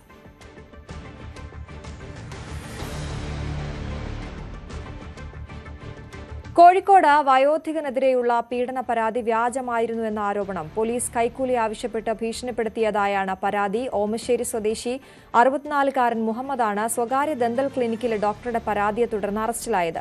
സംഭവത്തിൽ ഡിവൈഎസ്പി റാങ്കിലുള്ള ഉദ്യോഗസ്ഥനെ കൊണ്ട് കേസ് അന്വേഷിപ്പിക്കാൻ മനുഷ്യാവകാശ കമ്മീഷൻ ഉത്തരവിട്ടു. 2024 ജനുവരി 16-നാണ് കേസിനാസ്പദമായ സംഭവം നടക്കുന്നത്. ഓമശ്ശേരി സ്വദേശി മുഹമ്മദ് എന്ന 64-കാരനെതിരെ ഓമശ്ശേരിയിലെ ഒരു സ്വകാര്യ ഡെന്റൽ ആശുപത്രിയിലെ താൽക്കാലിക വനിതാ ഡോക്ടറാണ് പരാതി നൽകിയത്. ചികിത്സയ്ക്കെത്തിയ മുഹമ്മദ് കയ്യിൽ പിടിക്കുകയും ഉമ്മ വയ്ക്കാൻ ശ്രമിക്കുകയും ചെയ്തുവെന്നാണ് ആരോപണം. സംഭവത്തിൽ വയോധികനെതിരെ IPC 341, 354 വകുപ്പുകൾ പ്രകാരം പോലീസ് FIR ചുമത്തി കേസെടുത്തു. തുടർന്നാണ് മുഹമ്മദിനെ അറസ്റ്റ് ചെയ്യുന്നത്. 4 ദിവസം ഇയാൾ ജയിലിൽ കിടന്നു. എന്നാൽ യാതൊരു നടപടിക്രമവും പാലിക്കാതെയായിരുന്നു അറസ്റ്റെന്നും പോലീസ് 50,000 രൂപ കൈക്കൂലി ആവശ്യപ്പെട്ടുവെന്നുമാണ് മുഹമ്മദിന്റെ ആരോപണം. അവർക്കാണ് കൊടുത്ത പൈസ കുറഞ്ഞു പോകുക എന്തോ ചെയ്തിട്ട് ചെറിയ പൈസ കൊടുത്തത്. അവൾ വിചാരിച്ച പൈസ ഒന്നും കൊടുത്തില്ല. അപ്പോൾ അങ്ങനെ ക്ലിനിക്ക് നാട്ടിക്കാനുള്ള അങ്ങനെന്തോ ആണെന്ന് എൻ്റെ ഒരു ആടങ്ങനെ ഒരു സംഭവം ഉണ്ടായില്ല. തൊട്ടടുത്ത് മുത്തൂറ്റ് ബാങ്ക് ഉണ്ട്, സർവീസ് സഹകരണ മറ്റേ ബാങ്ക് ഉണ്ട്, മെല്ലോ ബോട്ടിക്കിൻ്റെ മറ്റേതുണ്ട്, തുൺസാപ്പുണ്ട്, ഇതൊക്കെ ഉണ്ട്. അവിടെ 100 കണക്കിന് ആൾക്കാരുണ്ട്, ക്യാമറയുണ്ട്. അതിൻ്റെ അകത്തില്ല എന്നായിരുന്നു. അവരാരും ഒരു സാക്ഷിയോ വക്കീലോ ഒന്നും ഒരു ഇതാക്കിയില്ല, ഒരാരും കണ്ടിട്ടുമില്ല. അങ്ങനത്തെ ഒരു സംഭവം അവിടെ നടന്നിട്ടുമില്ല. വനിതാ ഡോക്ടറുടെ പരാതി അടിസ്ഥാനരഹിതമാണെന്നാണ് മുഹമ്മദിന്റെ വാദം. സത്യം തെളിയിക്കാൻ ഏതറ്റം വരെയും പോകുമെന്ന് മുഹമ്മദിന്റെ മകൻ ജംഷീർ പറഞ്ഞു. ഈ കേസ് FIR ഇടുന്നത് 1/20-നാണ്. 1/40-നാണ് അറസ്റ്റ് രേഖപ്പെടുത്തുന്നത്. അപ്പോൾ അതൊക്കെ സ്പീഡാക്കി നടന്ന് റിമാൻഡ് റിപ്പോർട്ട് തയ്യാറാക്കി. റിമാൻഡ് റിപ്പോർട്ടിൽ വ്യക്തമായ തെളിവുകളുണ്ടെന്നും സാക്ഷിമൊഴികളുണ്ടെന്നും കോടതിയെ തെറ്റിദ്ധരിപ്പിച്ച് റിമാൻഡ് റിപ്പോർട്ട് തയ്യാറാക്കി ജയിലിലേക്കാക്കി. ജയിലിൽ നിന്ന് പുറത്തിറങ്ങി വാപ്പ നേരെ പോയി ഹൃദ്രോഗിയായിട്ടുള്ള ഹൃദയ സംബന്ധമായിട്ട് അസുഖമുള്ള വാപ്പ സ്ഥിരമായി കഴിക്കുന്ന മരുന്ന് മുടങ്ങിയത് കൊണ്ട് ഡയാലിസിസിലേക്ക് നീങ്ങേണ്ടി വന്നു. ഹൃദ്രോഗവും വൃക്ക സംബന്ധമായ അസുഖങ്ങളും കാരണം ബുദ്ധിമുട്ടുന്ന മുഹമ്മദിന്റെ അറസ്റ്റിനെതിരെ കുടുംബം സമർപ്പിച്ച പരാതിയുടെ അടിസ്ഥാനത്തിലാണ് ഡിവൈഎസ്പി റാങ്കിലുള്ള ഉദ്യോഗസ്ഥനെ കൊണ്ട് കേസ് അന്വേഷിപ്പിക്കാൻ മനുഷ്യാവകാശ കമ്മീഷൻ ഉത്തരവിട്ടത്. ഇതോടെ സത്യാവസ്ഥ പുറത്തുവരുമെന്ന പ്രതീക്ഷയിലാണ് കുടുംബം. ന്യൂസ് 18 കോഴിക്കോട്. US ഷട്ട്ഡൌൺ 39ാം ദിവസത്തിലേക്ക് കടക്കുമ്പോൾ വ്യോമയാന മേഖലയിൽ വൻ പ്രതിസന്ധി. 1000 വിമാന സർവീസുകൾ റദ്ദാക്കി. ഡെമോക്രാറ്റുകളുടെ ആവശ്യങ്ങൾ ട്രംപ് വീണ്ടും തള്ളിക്കളഞ്ഞതോടെ ഷട്ട്ഡൌൺ നീളാനാണ് സാധ്യത. ഫിലിബസ്റ്റർ ചട്ടം റദ്ദാക്കാൻ പ്രസിഡന്റ് റിപ്പബ്ലിക്കൻസിനോട് ആഹ്വാനം ചെയ്തു. US ധനാനുമതി ബില്ല് പാസ്സാകാതായതോടെയാണ് ഷട്ട്ഡൌൺ 39ാം ദിവസത്തിലേക്ക് കടന്നത്. ഇതോടെ രാജ്യത്തെ 10% വിമാന സർവീസുകൾ റദ്ദാക്കി. എയർ ട്രാഫിക് കൺട്രോളർമാർക്ക് ശമ്പളം നൽകാനാകാതായതോടെ ഇവരിൽ ബഹുഭൂരിപക്ഷത്തോടും നിർബന്ധിത അവധിയിൽ പോകാൻ സർക്കാർ നിർദ്ദേശിച്ചിരുന്നു. ഇതേ തുടർന്നാണ് വിമാന സർവീസുകളിൽ കുറവ് വരുത്താൻ തീരുമാനിച്ചത്. ആഭ്യന്തര സർവീസുകളെയാണ് ഇത് ബാധിച്ചത്. ആദ്യഘട്ടത്തിൽ രാജ്യവ്യാപകമായുള്ള 1000 വിമാനങ്ങൾ നിർത്തിവെച്ചു. രാജ്യത്തെ തിരക്കുള്ള വിമാനത്താവളങ്ങളായ അറ്റ്ലാന്റ, ഡെല്ലാസ, ഡെൻവർ, നോർത്ത് കരോലിന എന്നിവിടങ്ങളിൽ യാത്രക്കാരുടെ നീണ്ട നിര അനുഭവപ്പെട്ടു. ജീവനക്കാരുടെ കുറവ് കാരണം പലയിടത്തും വിമാനത്താവളങ്ങളുടെ പ്രവർത്തനവും ബാധിക്കപ്പെട്ടിട്ടുണ്ട്. ഷട്ട്ഡൌൺ തുടർന്നാൽ 20% വരെ ആഭ്യന്തര സർവീസുകൾ നിർത്തിവെക്കാനാണ് ആലോചന. പ്രതിസന്ധി നീണ്ടാൽ അന്താരാഷ്ട്ര സർവീസുകളും തടസ്സപ്പെടും. എന്നാൽ US president Donald Trump democratic പാർട്ടിയുടെ ആവശ്യങ്ങൾ കഴിഞ്ഞ ദിവസം വീണ്ടും തള്ളിക്കളഞ്ഞു. ഫിലിബസ്റ്റർ ചട്ടം റദ്ദാക്കാൻ വോട്ട് ചെയ്യണമെന്നാണ് ട്രംപ് റിപ്പബ്ലിക്കൻ പാർട്ടി അംഗങ്ങളോട് ആഹ്വാനം ചെയ്തത്. ഇത് പ്രാവർത്തികമായാൽ ധനാനുമതി ബില്ല് പാസ്സാകാൻ 60 വോട്ട് വേണമെന്ന വ്യവസ്ഥ ഇല്ലാതാകും. എന്നാൽ വിഷയത്തോട് റിപ്പബ്ലിക്കൻ പാർട്ടി വൃത്തങ്ങൾ പ്രതികരിച്ചിട്ടില്ല. News desk news 18. വിഖ്യാത ശാസ്ത്രജ്ഞൻ ജെയിംസ് വാട്സൺ അന്തരിച്ചു. 97 വയസ്സായിരുന്നു. 20ാം നൂറ്റാണ്ടിൽ ശാസ്ത്രലോകത്ത് നിർണായക വഴിത്തിരിവായി മാറിയ DNA ഘടന കണ്ടുപിടിച്ച 2 ശാസ്ത്രജ്ഞരിൽ ഒരാളാണ് വാട്സൺ. ഫ്രാൻസിസ് ക്രിക്ക് എന്ന ശാസ്ത്രജ്ഞനൊപ്പമാണ് DNA-യുടെ പിരിയൻ ഗോവണി ഘടന വാട്സൺ കണ്ടുപിടിച്ചത്. ഇതിന് 1962 ഇരുവർക്കും വൈദ്യശാസ്ത്ര നൊബേൽ സമ്മാനവും ലഭിച്ചിരുന്നു.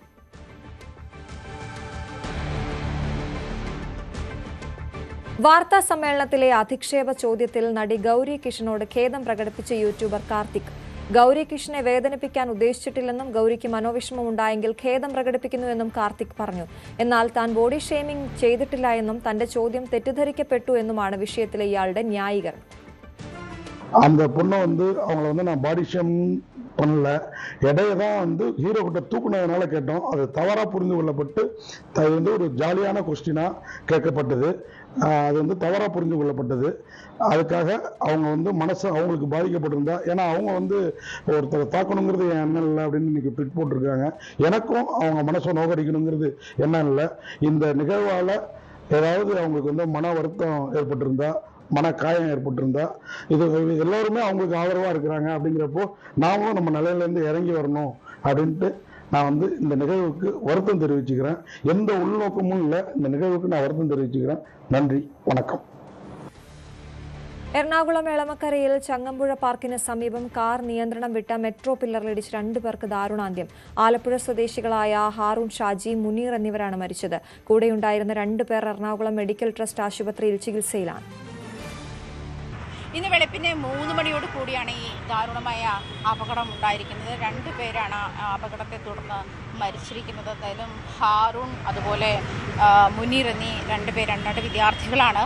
വാഹനത്തിൽ 4 പേരുണ്ടായിരുന്നു. മറ്റു 2 പേരെയും മെഡിക്കൽ ട്രസ്റ്റ് ആശുപത്രിയിൽ ഗുരുതരമായ പരിക്കുകളോടെ ICUവിൽ തന്നെ പ്രവേശിപ്പിച്ചിരിക്കുന്ന സാഹചര്യമാണ്. 2 പേരും അതീവ ഗുരുതരാവസ്ഥയിലാണ് എന്നാണ് മനസ്സിലാക്കാൻ കഴിയുന്നത്. ആലപ്പുഴ സ്വദേശികളായ ഹാറൂൺ ഷാജിയും മുനീറുമാണ് മരിച്ചത്. ഇന്നലെ വൈകുന്നേരം, അതായത് എയർപോർട്ടിലേക്ക് പോകാനുള്ള യാത്രാമധ്യേ വഴി തെറ്റിയാണ് അരൂർ ബൈപ്പാസ്, ഇടപ്പള്ളി ബൈപ്പാസ് കയറിയ ശേഷം ഇടത്തേക്ക് തിരിഞ്ഞ് വരുന്ന ഒരു സാഹചര്യം ഉണ്ടായത്. അത്യാവശ്യം നല്ല സ്പീഡിലായിരുന്നു വാഹനം എന്ന കാര്യം വ്യക്തമായിട്ടുണ്ട്. അതേസമയം ഉറങ്ങിപ്പോയതാണോ, അതേസമയം വാട്ടർ അതോറിറ്റിയുടെ മറ്റൊരു കുഴി അടുത്തുണ്ട്. ആ കുഴിയിൽ വീണ് നിയന്ത്രണം തെറ്റിയാണ് മെട്രോ പില്ലറിൽ ഇടിച്ചു വന്നിട്ടുള്ളത് എന്നുള്ള കാര്യമാണ് വ്യക്തമാകുന്നത്. എന്തായാലും വലിയ അപകടമാണ് സംഭവിച്ചിട്ടുള്ളത്.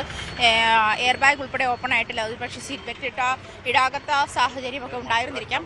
അത്തരം കാര്യങ്ങളൊക്കെ പരിശോധിച്ച് വരുന്നതേ ഉള്ളൂ. എന്തായാലും പോലീസ് പരിശോധന നടത്തുന്നുണ്ട്. സ്ഥലത്ത് CCTV ദൃശ്യങ്ങൾ പരിശോധിച്ച് വരുന്നുണ്ട്. ഈ മരിച്ച 2 പേരും വിദ്യാർത്ഥികളാണ്. അതുപോലെ ഹാറൂൺ ഷാജി, മുനീർ എന്നിവരാണ് മരിച്ചത്. അതുപോലെ യാക്കൂബ്, ആദിൽ എന്നിവരാണ് ഇപ്പോൾ നിലവിൽ ആശുപത്രിയിലുള്ളത്.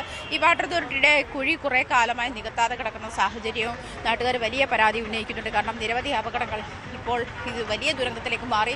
നിരവധി അപകടങ്ങൾ റിപ്പോർട്ട് ചെയ്യപ്പെട്ടിട്ടുണ്ട് ഈ ഭാഗത്ത് നിന്ന്. ഈ കുഴിയിൽ വീണ് തന്നെ പലപ്പോഴും ഇത്തരം ആളുകൾ, യാത്രക്കാർ ശ്രദ്ധിക്കാത്ത കുഴികളൊക്കെ റോഡിൽ ഇത്തരം അപകടത്തിലേക്ക് നയിക്കുകയും അത് വലിയ അപകടങ്ങളിലേക്ക് നയിക്കുകയും ചെയ്യുന്ന സാഹചര്യമുണ്ട്. അത് അത്തരം അശ്രദ്ധമായ ചില നീക്കങ്ങളൊക്കെ വാട്ടർ അതോറിറ്റിയുടെ ഭാഗത്തു നിന്നുണ്ടാകുന്നുള്ള നിരന്തര പരാതിയുമുണ്ട്. ആ പരാതിയുടെ ഒരു ഒടുവിലത്തെ ഇര എന്ന് വേണമെങ്കിൽ ഇതിനെ പറയാം. കാരണം ഈ വാട്ടർ അതോറിറ്റിയുടെ കുഴിയിൽ വീണ ശേഷം ഡിവൈഡറിലിടിച്ച് മെട്രോ പില്ലറിൽ അടിച്ചാണ് ഈ കാറ് ഈ കാണുന്ന ഒരു അവസ്ഥയിലേക്ക്, ഇങ്ങനെ താറുമാറായി പോകുന്ന ഒരു അവസ്ഥയിലേക്ക് മാറിയത് എന്നാണ് മനസ്സിലാക്കുന്നത്. അമിത വേഗത്തിലുമായിരുന്നു വാഹനം. പക്ഷേ ഇത്രയും വലിയ ഒരു അപകടത്തിലേക്ക് നയിക്കുന്ന ഒരു സാഹചര്യത്തിലേക്ക് വീണ്ടും അത്തരം ഈ റോഡിലെ കുഴികളുമൊക്കെ അവശേഷിക്കുന്നു എന്നുള്ളത് വലിയ ഖേദകരമായ അവസ്ഥയിലേക്കാണ്. എന്തായാലും രണ്ടുപേരുടെ അവസ്ഥ ഗുരുതരമാണ്. രണ്ട് ചെറിയ കുട്ടികളാണ്. അത് 25 വയസ്സ് താഴെയുള്ള 2 പേരാണ്, വിദ്യാർത്ഥികളാണ് മരണത്തിന് കീഴടങ്ങിയത്. ഇവർ എയർപോർട്ടിലേക്ക് അവരുടെ സുഹൃത്തിനെയോ ബന്ധുവിനെയോ മറ്റോ പിക്ക് ചെയ്യാൻ വേണ്ടി പോയിരിക്കുന്ന ഒരു സാഹചര്യത്തിലാണ്. എന്തായാലും 2 പേരെയും അവരുടെ ബ്രദർ എത്തി ആശുപത്രിയിൽ എത്തിക്കുകയായിരുന്നു. അത് കാരണം ഈ രാത്രി സമയമായതുകൊണ്ട്, വെളുപ്പിന് 3 മണി ആയതുകൊണ്ട് റോഡിലൊന്നും ആളുകൾ ഉണ്ടായിരുന്നില്ല. എന്തായാലും ഈ 2 പേരെ മരിച്ചുപോയി. ഇനി 2 പേര് ജീവനോട് മല്ലിട്ട് ആശുപത്രിയിൽ കഴിയുന്ന ഒരു സാഹചര്യമാണ് നിലവിലുള്ളത്. ഈ വലിയ പരാതി ഉയർന്ന സാഹചര്യത്തിൽ പോലും എന്താണ് ഈ അപകടത്തിന് കാരണം എന്നുള്ളത്, മദ്യപിച്ചിട്ടുണ്ടായിരുന്നോ, അതല്ലെങ്കിൽ അമിത വേഗത്തിലായിരുന്നോ, അതല്ലെങ്കിൽ ഈ കുഴിയിൽ പറഞ്ഞതുപോലെ, അതായത് നാട്ടുകാരുടെ പരാതിയുടെ അടിസ്ഥാനത്തിലുള്ള ഈ കുഴിയിൽ വീണിട്ട് വണ്ടി തട്ടി തിരിച്ച് ഡിവൈഡറിൽ വന്ന് തട്ടി മെട്രോ പില്ലറിൽ ഇടിച്ച് വീണതാണോ എന്നുള്ള കാര്യവും പോലീസ് പരിശോധിച്ചു വരികയാണ്. കൊല്ലം തിരുമംഗലം ദേശീയപാതയിൽ അപകടമുണ്ടാക്കി നിർത്താതെ പോയ കാറിനെ പോലീസ് പിന്തുടർന്ന് പിടികൂടി. പ്ലാച്ചേരിയിൽ റോഡിന് സൈഡിലെ പെട്ടിക്കടയിലേക്കാണ് കാർ ഇടിച്ചു കയറിയത്. പരാതിയെ തുടർന്ന് കാർ തടയാൻ ശ്രമിച്ച AI റിയാസിന്റെ കയ്യിലും ഇടിച്ച് പരിക്കേൽപ്പിച്ചു. തുടർന്ന് ഇവരെ ഐക്കരക്കോണ ഭാഗത്ത് നിന്നാണ് പിന്തുടർന്ന് പിടികൂടിയത്. കാറിലുണ്ടായിരുന്ന കാര്യറ സ്വദേശികളായ ഷമീർ, ഷംനാദ് എന്നിവരെയും കസ്റ്റഡിയിലെടുത്ത് സ്റ്റേഷനിലെത്തിച്ചു. പരിക്കേറ്റ റിയാസ് പുനലൂർ താലൂക്ക് ആശുപത്രിയിൽ ചികിത്സ തേടി. പത്തനംതിട്ട തിരുവല്ലയിൽ വാഹനാപകടത്തിൽ ഒരു മരണം. ഇരുചക്ര വാഹനങ്ങൾ കൂട്ടിയിടിച്ചായിരുന്നു അപകടം. കുറ്റപ്പുഴ സ്വദേശി ടിജു പി എബ്രഹാമാണ് മരിച്ചത്. രാവിലെ 8:30 മാടമുക്ക് ജംഗ്ഷന് സമീപത്തായിരുന്നു അപകടം. ഗുരുതരമായി പരിക്കേറ്റ തൃക്കൊടിത്താനം സ്വദേശി വിഷ്ണു തിരുവല്ലയിലെ സ്വകാര്യ ആശുപത്രിയിൽ ചികിത്സയിലാണ്. 3 ബൈക്കുകളും ഒരു സ്കൂട്ടറുമാണ് അപകടത്തിൽപ്പെട്ടത്. മലപ്പുറം എടരിക്കോട് ദേശീയപാതയിൽ മദ്യലഹരിയിൽ ബൈക്കിൽ യുവാവിന്റെ പരാക്രമം. തിരൂർ കൂട്ടായി സ്വദേശിയായ മുഹമ്മദ് ഫാരിസാണ് മദ്യലഹരിയിൽ അപകടകരമായ രീതിയിൽ ബൈക്ക് ഓടിച്ചത്. എടരിക്കോട് മുതൽ കക്കാട് വരെയാണ് ഇയാൾ അതിസാഹസികമായി ബൈക്ക് ഓടിച്ചത്. മുഹമ്മദ് ഫാരിസിനെ നാട്ടുകാർ പിടികൂടി. യുവാവിനെ തിരൂരങ്ങാടി പോലീസിന് കൈമാറി. ഇയാളുടെ ലൈസൻസ് റദ്ദാക്കാനുള്ള നടപടികൾ സ്വീകരിക്കുമെന്ന് പോലീസ് അറിയിച്ചു.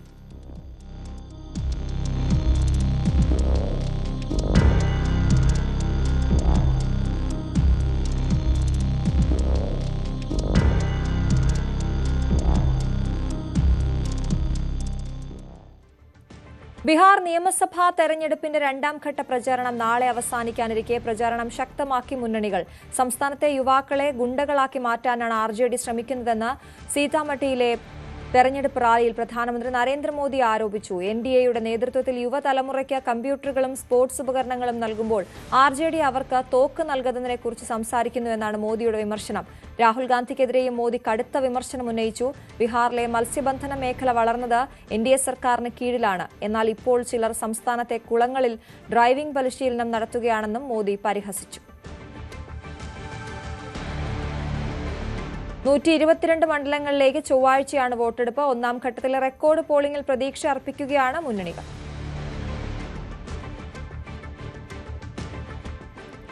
തദ്ദേശ തെരഞ്ഞെടുപ്പിൽ UDFും വെൽഫെയർ പാർട്ടിയും സഹകരണം പരസ്യമായി പ്രഖ്യാപിക്കില്ല. നിലമ്പൂർ ഉപതെരഞ്ഞെടുപ്പിലേതുപോലുള്ള പരസ്യപ്രഖ്യാപനം ഗുണം ചെയ്യില്ല എന്ന അഭിപ്രായമാണ് മുന്നണിക്ക്. പ്രാദേശിക സാഹചര്യങ്ങൾക്കനുസരിച്ച് സഖ്യമാകാമെന്ന നിലപാടിലാണ് UDF നേതൃത്വം. ഇതോടെ പഞ്ചായത്ത് തലത്തിൽ വെൽഫെയർ പാർട്ടിയുമായി സഹകരിക്കാൻ തടസ്സമുണ്ടാകില്ല. നിലവിൽ മലപ്പുറം ജില്ലയിൽ മമ്പാട്, അങ്ങാടിപ്പുറം പഞ്ചായത്തുകളിൽ വെൽഫെയർ UDFുമായി സഹകരിച്ചാണ് സ്ഥാനാർത്ഥികളെ പ്രഖ്യാപിച്ചിട്ടുള്ളത്. തദ്ദേശ തെരഞ്ഞെടുപ്പിൽ വെൽഫെയർ പാർട്ടിയും UDF-ഉമായി പ്രഖ്യാപിത സഖ്യമുണ്ടാകില്ല. പക്ഷേ താഴെത്തട്ടിൽ ഒരുമിച്ച് തന്നെയാകും പ്രവർത്തിക്കുക. അതായത് ഒരു പ്രഖ്യാപനത്തിലേക്ക് പോവുകയാണെങ്കിൽ അത് തെക്കൻ കേരളത്തിലും അതുപോലെ ഇടതുപക്ഷം എല്ലായിടത്തും വലിയ തോതിൽ പ്രചരണായുധമാക്കുകയും അത് ഒരുപക്ഷെ UDF-ന് തിരിച്ചടിയുണ്ടാക്കുന്ന സാഹചര്യം ഉണ്ടാക്കുമെന്ന തിരിച്ചറിവിന്റെ അടിസ്ഥാനത്തിലാണ് അത്തരത്തിലൊരു സഖ്യ പ്രഖ്യാപനത്തിലേക്ക് പോകാത്തത്. മറിച്ച് താഴെത്തട്ടിൽ എന്ത് ചെയ്യണമെന്ന് കീഴ്ഘടകങ്ങൾക്ക് തീരുമാനിക്കാമെന്ന നിലപാടാണ് UDF സ്വീകരിച്ചിരിക്കുന്നത്.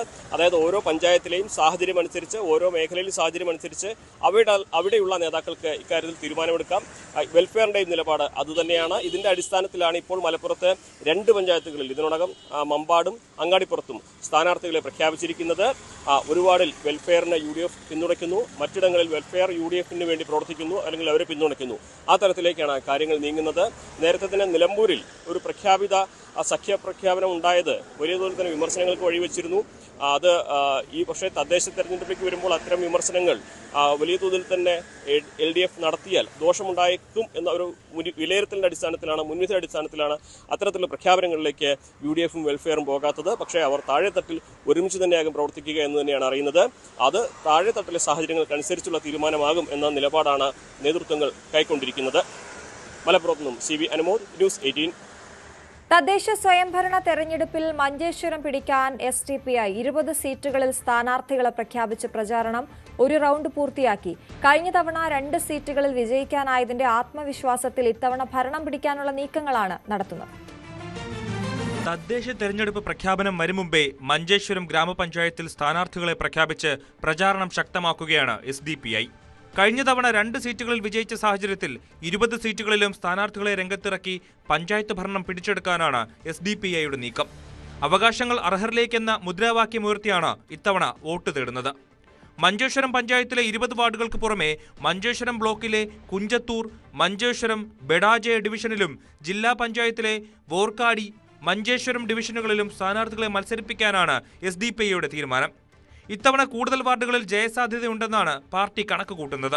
വീട് കയറിയുള്ള സ്ഥാനാർത്ഥികളുടെ പ്രചാരണം 1ാം ഘട്ടം പൂർത്തിയായി. ഇവിടെയുള്ള ജനാധിപത്യ വിശ്വാസികളായ 80% ആൾക്കാരും SDPI അധികാരത്തിലേക്ക് വരണമെന്ന രീതിയിലാണ് ജനങ്ങളുടെ പ്രതികരണം. ഞങ്ങൾ 20 വാർഡുകളിൽ മത്സരിക്കുന്നുണ്ട്. ഞങ്ങൾക്ക് 100% ഉറപ്പുള്ള ഒരു കാര്യമാണ് ഇപ്രാവശ്യം ഞങ്ങൾ അധികാരത്തിലേക്ക്, മഞ്ചേശ്വരം പഞ്ചായത്ത് SDPI അധികാരത്തിലേക്ക് എത്തുമെന്നതിൽ ഒരു സംശയവുമില്ല. അവർ പല രീതിയിലും പ്രചരണങ്ങൾ നടത്തുന്നുണ്ടെങ്കിലും ഞങ്ങളുടെ ഇലക്ഷനുമായി ബന്ധപ്പെട്ട എല്ലാ കാര്യങ്ങളും കഴിഞ്ഞ കുറേ നാളുകളായി ഞങ്ങളുടെ സ്ഥാനാർത്ഥികൾ അവരവരുടെ വാർഡുകളിൽ സജീവമായി പ്രവർത്തിക്കുന്നുണ്ട്. ഞങ്ങളിവിടെ കഴിഞ്ഞ കുറേ കാലങ്ങളായി ഈ പഞ്ചായത്തിൽ തന്നെ ഞങ്ങൾ കൃത്യമായി ജനങ്ങൾക്ക്, ഇവിടെ 40 വർഷക്കാലം ഭരിച്ചവരെ കൃത്യമായി അവരുടെ ഭരണപരാജയങ്ങൾ ഞങ്ങൾക്ക് ജനങ്ങളിലേക്ക് എത്തിക്കാൻ കഴിഞ്ഞിട്ടുണ്ട്. നഗരത്തിലുടനീളം പോസ്റ്ററുകളും സമൂഹ മാധ്യമങ്ങളിലൂടെയുള്ള പ്രചാരണവും സജീവമാണ്. മറ്റു വാർഡുകളിൽ കൂടി സ്ഥാനാർത്ഥികളെ പ്രഖ്യാപിച്ച് ആദ്യഘട്ടത്തിൽ തന്നെ കളം പിടിക്കാനാണ് SDPI ശ്രമിക്കുന്നത്. കേരളത്തിന്റെ വടക്കേ അറ്റത്തെ പഞ്ചായത്തായ മഞ്ചേശ്വരത്ത് തുടർച്ചയായി 32 വർഷം UDF-നായിരുന്നു ഭരണം. 21 സീറ്റിൽ UDF-ന് 8ഉം BJP-ക്ക് 7ഉം LDF-ന് 4 അംഗങ്ങളുമാണുള്ളത്. BJP പിന്തുണയോടെ UDF-ന്റെ സ്വതന്ത്ര സ്ഥാനാർത്ഥിയാണ് നിലവിൽ പഞ്ചായത്ത് പ്രസിഡന്റ്. ന്യൂസ് 18 കാസർഗോഡ്. തൃശൂർ മുല്ലശ്ശേരിയിൽ BJP പഞ്ചായത്ത് അംഗം CPM-ൽ ചേർന്നു. 9ാം വാർഡ് അംഗം NS സജിത്താണ് രാജിവെച്ചത്. CPM ജില്ലാ സെക്രട്ടറി KV അബ്ദുൽ ഖാദർ ഹാരമണിയിച്ച് സജിത്തിനെ പാർട്ടിയിലേക്ക് സ്വീകരിച്ചു. നേമത്ത് കോൺഗ്രസ് സമവായം. നേമമണ്ഡലം കോർ കമ്മിറ്റി അധ്യക്ഷ സ്ഥാനത്ത് നിന്നുള്ള രാജി KPCC general secretary Manakkad Suresh പിൻവലിച്ചു. വിഷയങ്ങൾ പരിശോധിക്കാമെന്ന് AICC ജനറൽ സെക്രട്ടറി ദീപാദാസ് മുൻഷിയും KPCC അധ്യക്ഷൻ സണ്ണി ജോസഫും ഉറപ്പു നൽകിയതായും കോർ കമ്മിറ്റി ചെയർമാൻ സ്ഥാനത്ത് തുടരുമെന്നും സുരേഷ് പ്രതികരിച്ചു. രാഹുൽ മാങ്കൂട്ടത്തിന്റെ അനുയായിക്കും യൂത്ത് കോൺഗ്രസ് ജില്ലാ അധ്യക്ഷനുമായ നേമം ഷജീറിനും നേമം വാർഡിൽ സ്ഥാനാർത്ഥിയാക്കിയതിൽ പ്രതിഷേധിച്ചാണ് മണക്കാട് സുരേഷ് രാജിവെച്ചത്. പട്ടാമ്പി നിയമസഭാ മണ്ഡലം കൈവിട്ടു പോകാൻ കോൺഗ്രസിലെ ഗ്രൂപ്പിസവും പടലപ്പിണക്കങ്ങളുമാണ് കാരണമെന്ന് TP ഷാജി. നഗരസഭാ ഭരണവും നിയമസഭാ സീറ്റും തിരിച്ചുപിടിക്കാൻ ഇത്തവണ കോൺഗ്രസ് ഒറ്റക്കെട്ടായി നിൽക്കുമെന്ന് അദ്ദേഹം പറഞ്ഞു. 5 വർഷത്തിനു ശേഷം കോൺഗ്രസിൽ തിരിച്ചെത്തിയ ഷാജി പ്രവർത്തകരുടെ സ്വീകരണത്തിന് ശേഷം മാധ്യമങ്ങളോട് സംസാരിക്കുകയായിരുന്നു. കഴിഞ്ഞ തദ്ദേശ തെരഞ്ഞെടുപ്പിൽ ഞാനുൾപ്പെടെയുള്ള എന്റെ സഹപ്രവർത്തകർക്ക് സീറ്റ് നിഷേധിച്ചതിന്റെ അടിസ്ഥാനത്തിലാണ് B4 പട്ടാമ്പി എന്നൊരു കൂട്ടായ്മ രൂപീകരിച്ചത്. ആത്യന്തികമായി അതിൽ പ്രവർത്തിച്ചിരുന്നവരെല്ലാവരും KSUവിന്റെയും യൂത്ത് കോൺഗ്രസിന്റെയും വിവിധ തലങ്ങളിൽ പ്രവർത്തിച്ചിരുന്ന ആളുകളുടെ ഒരു കൂട്ടായ്മയാണ്. എന്നാൽ ഇന്ന് ഈ ഒരു കാലഘട്ടത്തിന്റെ അനിവാര്യത കണക്കിലെടുത്തുകൊണ്ട് കോൺഗ്രസ് നേതൃത്വവുമായി ചർച്ച ചെയ്യുകയും ഞങ്ങളെ ഉൾക്കൊള്ളാനും അംഗീകരിക്കാനും പാർട്ടി തയ്യാറാണ് എന്ന് അറിയിക്കുമ്പോൾ സ്വാഭാവികമായും B4 പട്ടാമ്പി എന്ന ഒരു കൂട്ടായ്മയുടെ പ്രസക്തി നഷ്ടപ്പെടുകയാണ്. അപ്പൊ ഇനി തുടർന്ന് അങ്ങോട്ടുള്ള പ്രവർത്തനങ്ങൾ ഇന്ത്യൻ നാഷണൽ കോൺഗ്രസിനെയും ഐക്യ ജനാധിപത്യ മുന്നണിയെയും ശക്തിപ്പെടുത്താനും നഷ്ടപ്പെട്ട നിയമസഭ, നഗരസഭ ഒക്കെ തിരിച്ചു പിടിക്കുന്നതിന് വേണ്ടിയുള്ള പ്രവർത്തനങ്ങളുമായി മുന്നോട്ട് പോകാനാണ് ഞങ്ങൾ തീരുമാനിച്ചത്. സഹകരണ ബാങ്കുകളിലെ നിക്ഷേപ തട്ടിപ്പിന്റെ ഭാഗമായവരെ തദ്ദേശ തെരഞ്ഞെടുപ്പിൽ സ്ഥാനാർത്ഥികളാക്കരുതെന്നാവശ്യപ്പെട്ട് മലപ്പുറം തെന്നലയിലെ നിക്ഷേപ സംരക്ഷണ സമിതി രംഗത്ത്. തെന്നല ബാങ്കിലെ 4000-ഓളം നിക്ഷേപകർക്ക് 50 കോടിയോളം രൂപയാണ് ബാങ്കിൽ നിന്ന് ലഭിക്കേണ്ടത്. പണം തിരികെ ലഭിക്കാനുള്ള ഇവരുടെ പോരാട്ടത്തിന് സർക്കാരിന്റെയോ രാഷ്ട്രീയ പാർട്ടികളുടെയോ പിന്തുണ ലഭിക്കുന്നില്ലെന്നും ഇവർ പറയും. ഒരു പൈസ ഒരു ഇൻട്രസ്റ്റ് ഒന്നും കിട്ടുന്നില്ല. 40 ലക്ഷത്തിലേറെ കിട്ടാനുണ്ട്. 40-75 കിട്ടാനുണ്ട്. ഭാര്യൻ്റെയും കുട്ടികളുടെയും കൂടി പേരിൽ ഒരു 13 ലക്ഷം റുപ്യ കിട്ടാനുണ്ട്. 10 ലക്ഷത്തോളം ഉറുപ്പുണ്ട്. ഡയറക്ടർ ബോർഡ് മെമ്പർമാരും 2.5 ലക്ഷം ഉണ്ട്. കാരണം 50 എൻ്റെ പൈസ ഉണ്ടായിരുന്നു, അത് വിട്ടിങ്ങനെ കാക്കാൻ്റെ 2 ലക്ഷം ഇട്ടു. കാലങ്ങളുടെ അധ്വാനവും സുരുക്കൂട്ടിയതുമെല്ലാം തെന്നല സഹകരണ ബാങ്കിൽ നിക്ഷേപിച്ചവരാണ് ഇവരെല്ലാം. ബാങ്ക് ഭരണസമിതികളുടെ പിടിപ്പുകേടും ധൂർത്തും ദീർഘവീക്ഷണമില്ലാത്ത നടപടികളും അഴിമതിയുമാണ് തെന്നല സഹകരണ ബാങ്കിലെ നിക്ഷേപകരെ ഈ നിലയില്ലാ കയത്തിലാക്കിയത്. പണം തിരിച്ചു കിട്ടാൻ ഇവർ നടത്തുന്ന നിയമപോരാട്ടങ്ങളെല്ലാം നീതിപീഠങ്ങളുടെ മുൻപിലാണ്. നിയമങ്ങളുടെ പഴുതുമറയാക്കി കേസിലകപ്പെട്ട രാഷ്ട്രീയ നേതാക്കളും ഉദ്യോഗസ്ഥരുമെല്ലാം സസുഖം വിലസുമ്പോൾ മക്കളുടെ വിവാഹത്തിനും ചികിത്സയ്ക്കും മറ്റത്യാവശ്യങ്ങൾക്കും പണം കണ്ടെത്താൻ കഴിയാതെ രേഖകളിൽ മാത്രം ലക്ഷാധിപതികളായ ഈ സാധാരണക്കാർ അലയുകയാണ്. സർക്കാരിന്റെയും രാഷ്ട്രീയ നേതൃത്വങ്ങളുടെയും സഹായം പോലും ഇവർക്ക് ലഭിക്കുന്നില്ല. ഈ സാഹചര്യത്തിലാണ് തെരഞ്ഞെടുപ്പ് അടുത്തിരിക്കെ നിക്ഷേപ തട്ടിപ്പുകളുടെ ഭാഗമായ രാഷ്ട്രീയക്കാരെ സ്ഥാനാർത്ഥികളാക്കരുത് എന്ന ആവശ്യവുമായി ഇവർ രംഗത്തെത്തിയിരിക്കുന്നത്. ഇക്കാര്യം ആവശ്യപ്പെട്ട് എല്ലാ രാഷ്ട്രീയ നേതൃത്വങ്ങൾക്കും ഇവർ കത്തയച്ചിട്ടുണ്ട്. എല്ലാ രാഷ്ട്രീയ പാർട്ടികൾക്കും ഞങ്ങൾ കത്ത് കൊടുത്തിട്ടുണ്ട്. ജില്ലയിലെയും കൊടുത്തിട്ടുണ്ട്. ഞങ്ങളുടെ സംസ്ഥാന കമ്മിറ്റി സംസ്ഥാന നേതാക്കന്മാർക്കും കൊടുക്കുന്നുണ്ട്. ഇതൊരു സാമൂഹ്യ ദ്രോഹമാണ്. ഇവർ കളവ് പഠിച്ചവരാണ്. എങ്ങനെ കക്കാനും അത് എങ്ങനെ പൂഴ്ത്തിവെക്കാനും എങ്ങനെ നിയമത്തെ ദുരുപയോഗപ്പെടുത്തി രക്ഷപ്പെടാമെന്നൊക്കെയുള്ള PhD എടുത്തവരാണ്, ഡോക്ടറേറ്റ് എടുത്തവരാണ്. അവരെ ഇനി തദ്ദേശ സ്വയംഭരണ സ്ഥാപനങ്ങളിലേക്ക് മത്സരിപ്പിച്ച് വിജയിപ്പിക്കുന്നത് ഇത് ജനാധിപത്യത്തോടും ജനങ്ങളോടുള്ളൊരു വെല്ലുവിളിയാണ്. തെന്നല സഹകരണ ബാങ്കിന് സമാനമായ തട്ടിപ്പ് നടന്ന മറ്റിടങ്ങളിലെ ഇരകളെ കൂടി ഉൾക്കൊള്ളിച്ചാണ് തുടർ പ്രവർത്തനങ്ങൾ നിക്ഷേപ സംരക്ഷണ സമിതി ആലോചിക്കുന്നത്.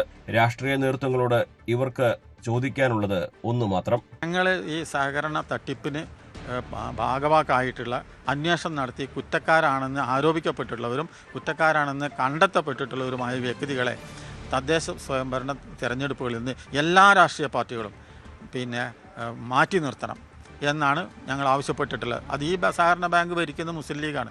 മുസ്ലിം ലീഗിൻ്റെ മാത്രമല്ല, ഇവിടെ വേറെയും ബാങ്കുകളുണ്ട് അതുപോലെ. അപ്പോൾ എല്ലാ സഹകരണ ബാങ്ക് സംസ്ഥാനത്തൊട്ടാകെ ഈ ഇത്തരം തട്ടിപ്പുകാരെ ഈ തദ്ദേശ ഭരണ സ്വയംഭരണത്തിൽ മാറ്റി നിർത്തണം. അതൊരു മാതൃകയാവണം എല്ലാ രാഷ്ട്രീയ പാർട്ടികളും. അഖിൽ ഒട്ടുപാറയ്ക്കൊപ്പം CV അനുമോദ്, ന്യൂസ് 18. തദ്ദേശ തെരഞ്ഞെടുപ്പിൽ ഇടുക്കിയുടെ തോട്ടം മേഖലയിൽ കരുത്ത് കാട്ടാനൊരുങ്ങി DMK. പീരുമേട്, ദേവികുളം താലൂക്കുകളിലാണ് DMK ഒറ്റയ്ക്ക് മത്സരിക്കുന്നത്.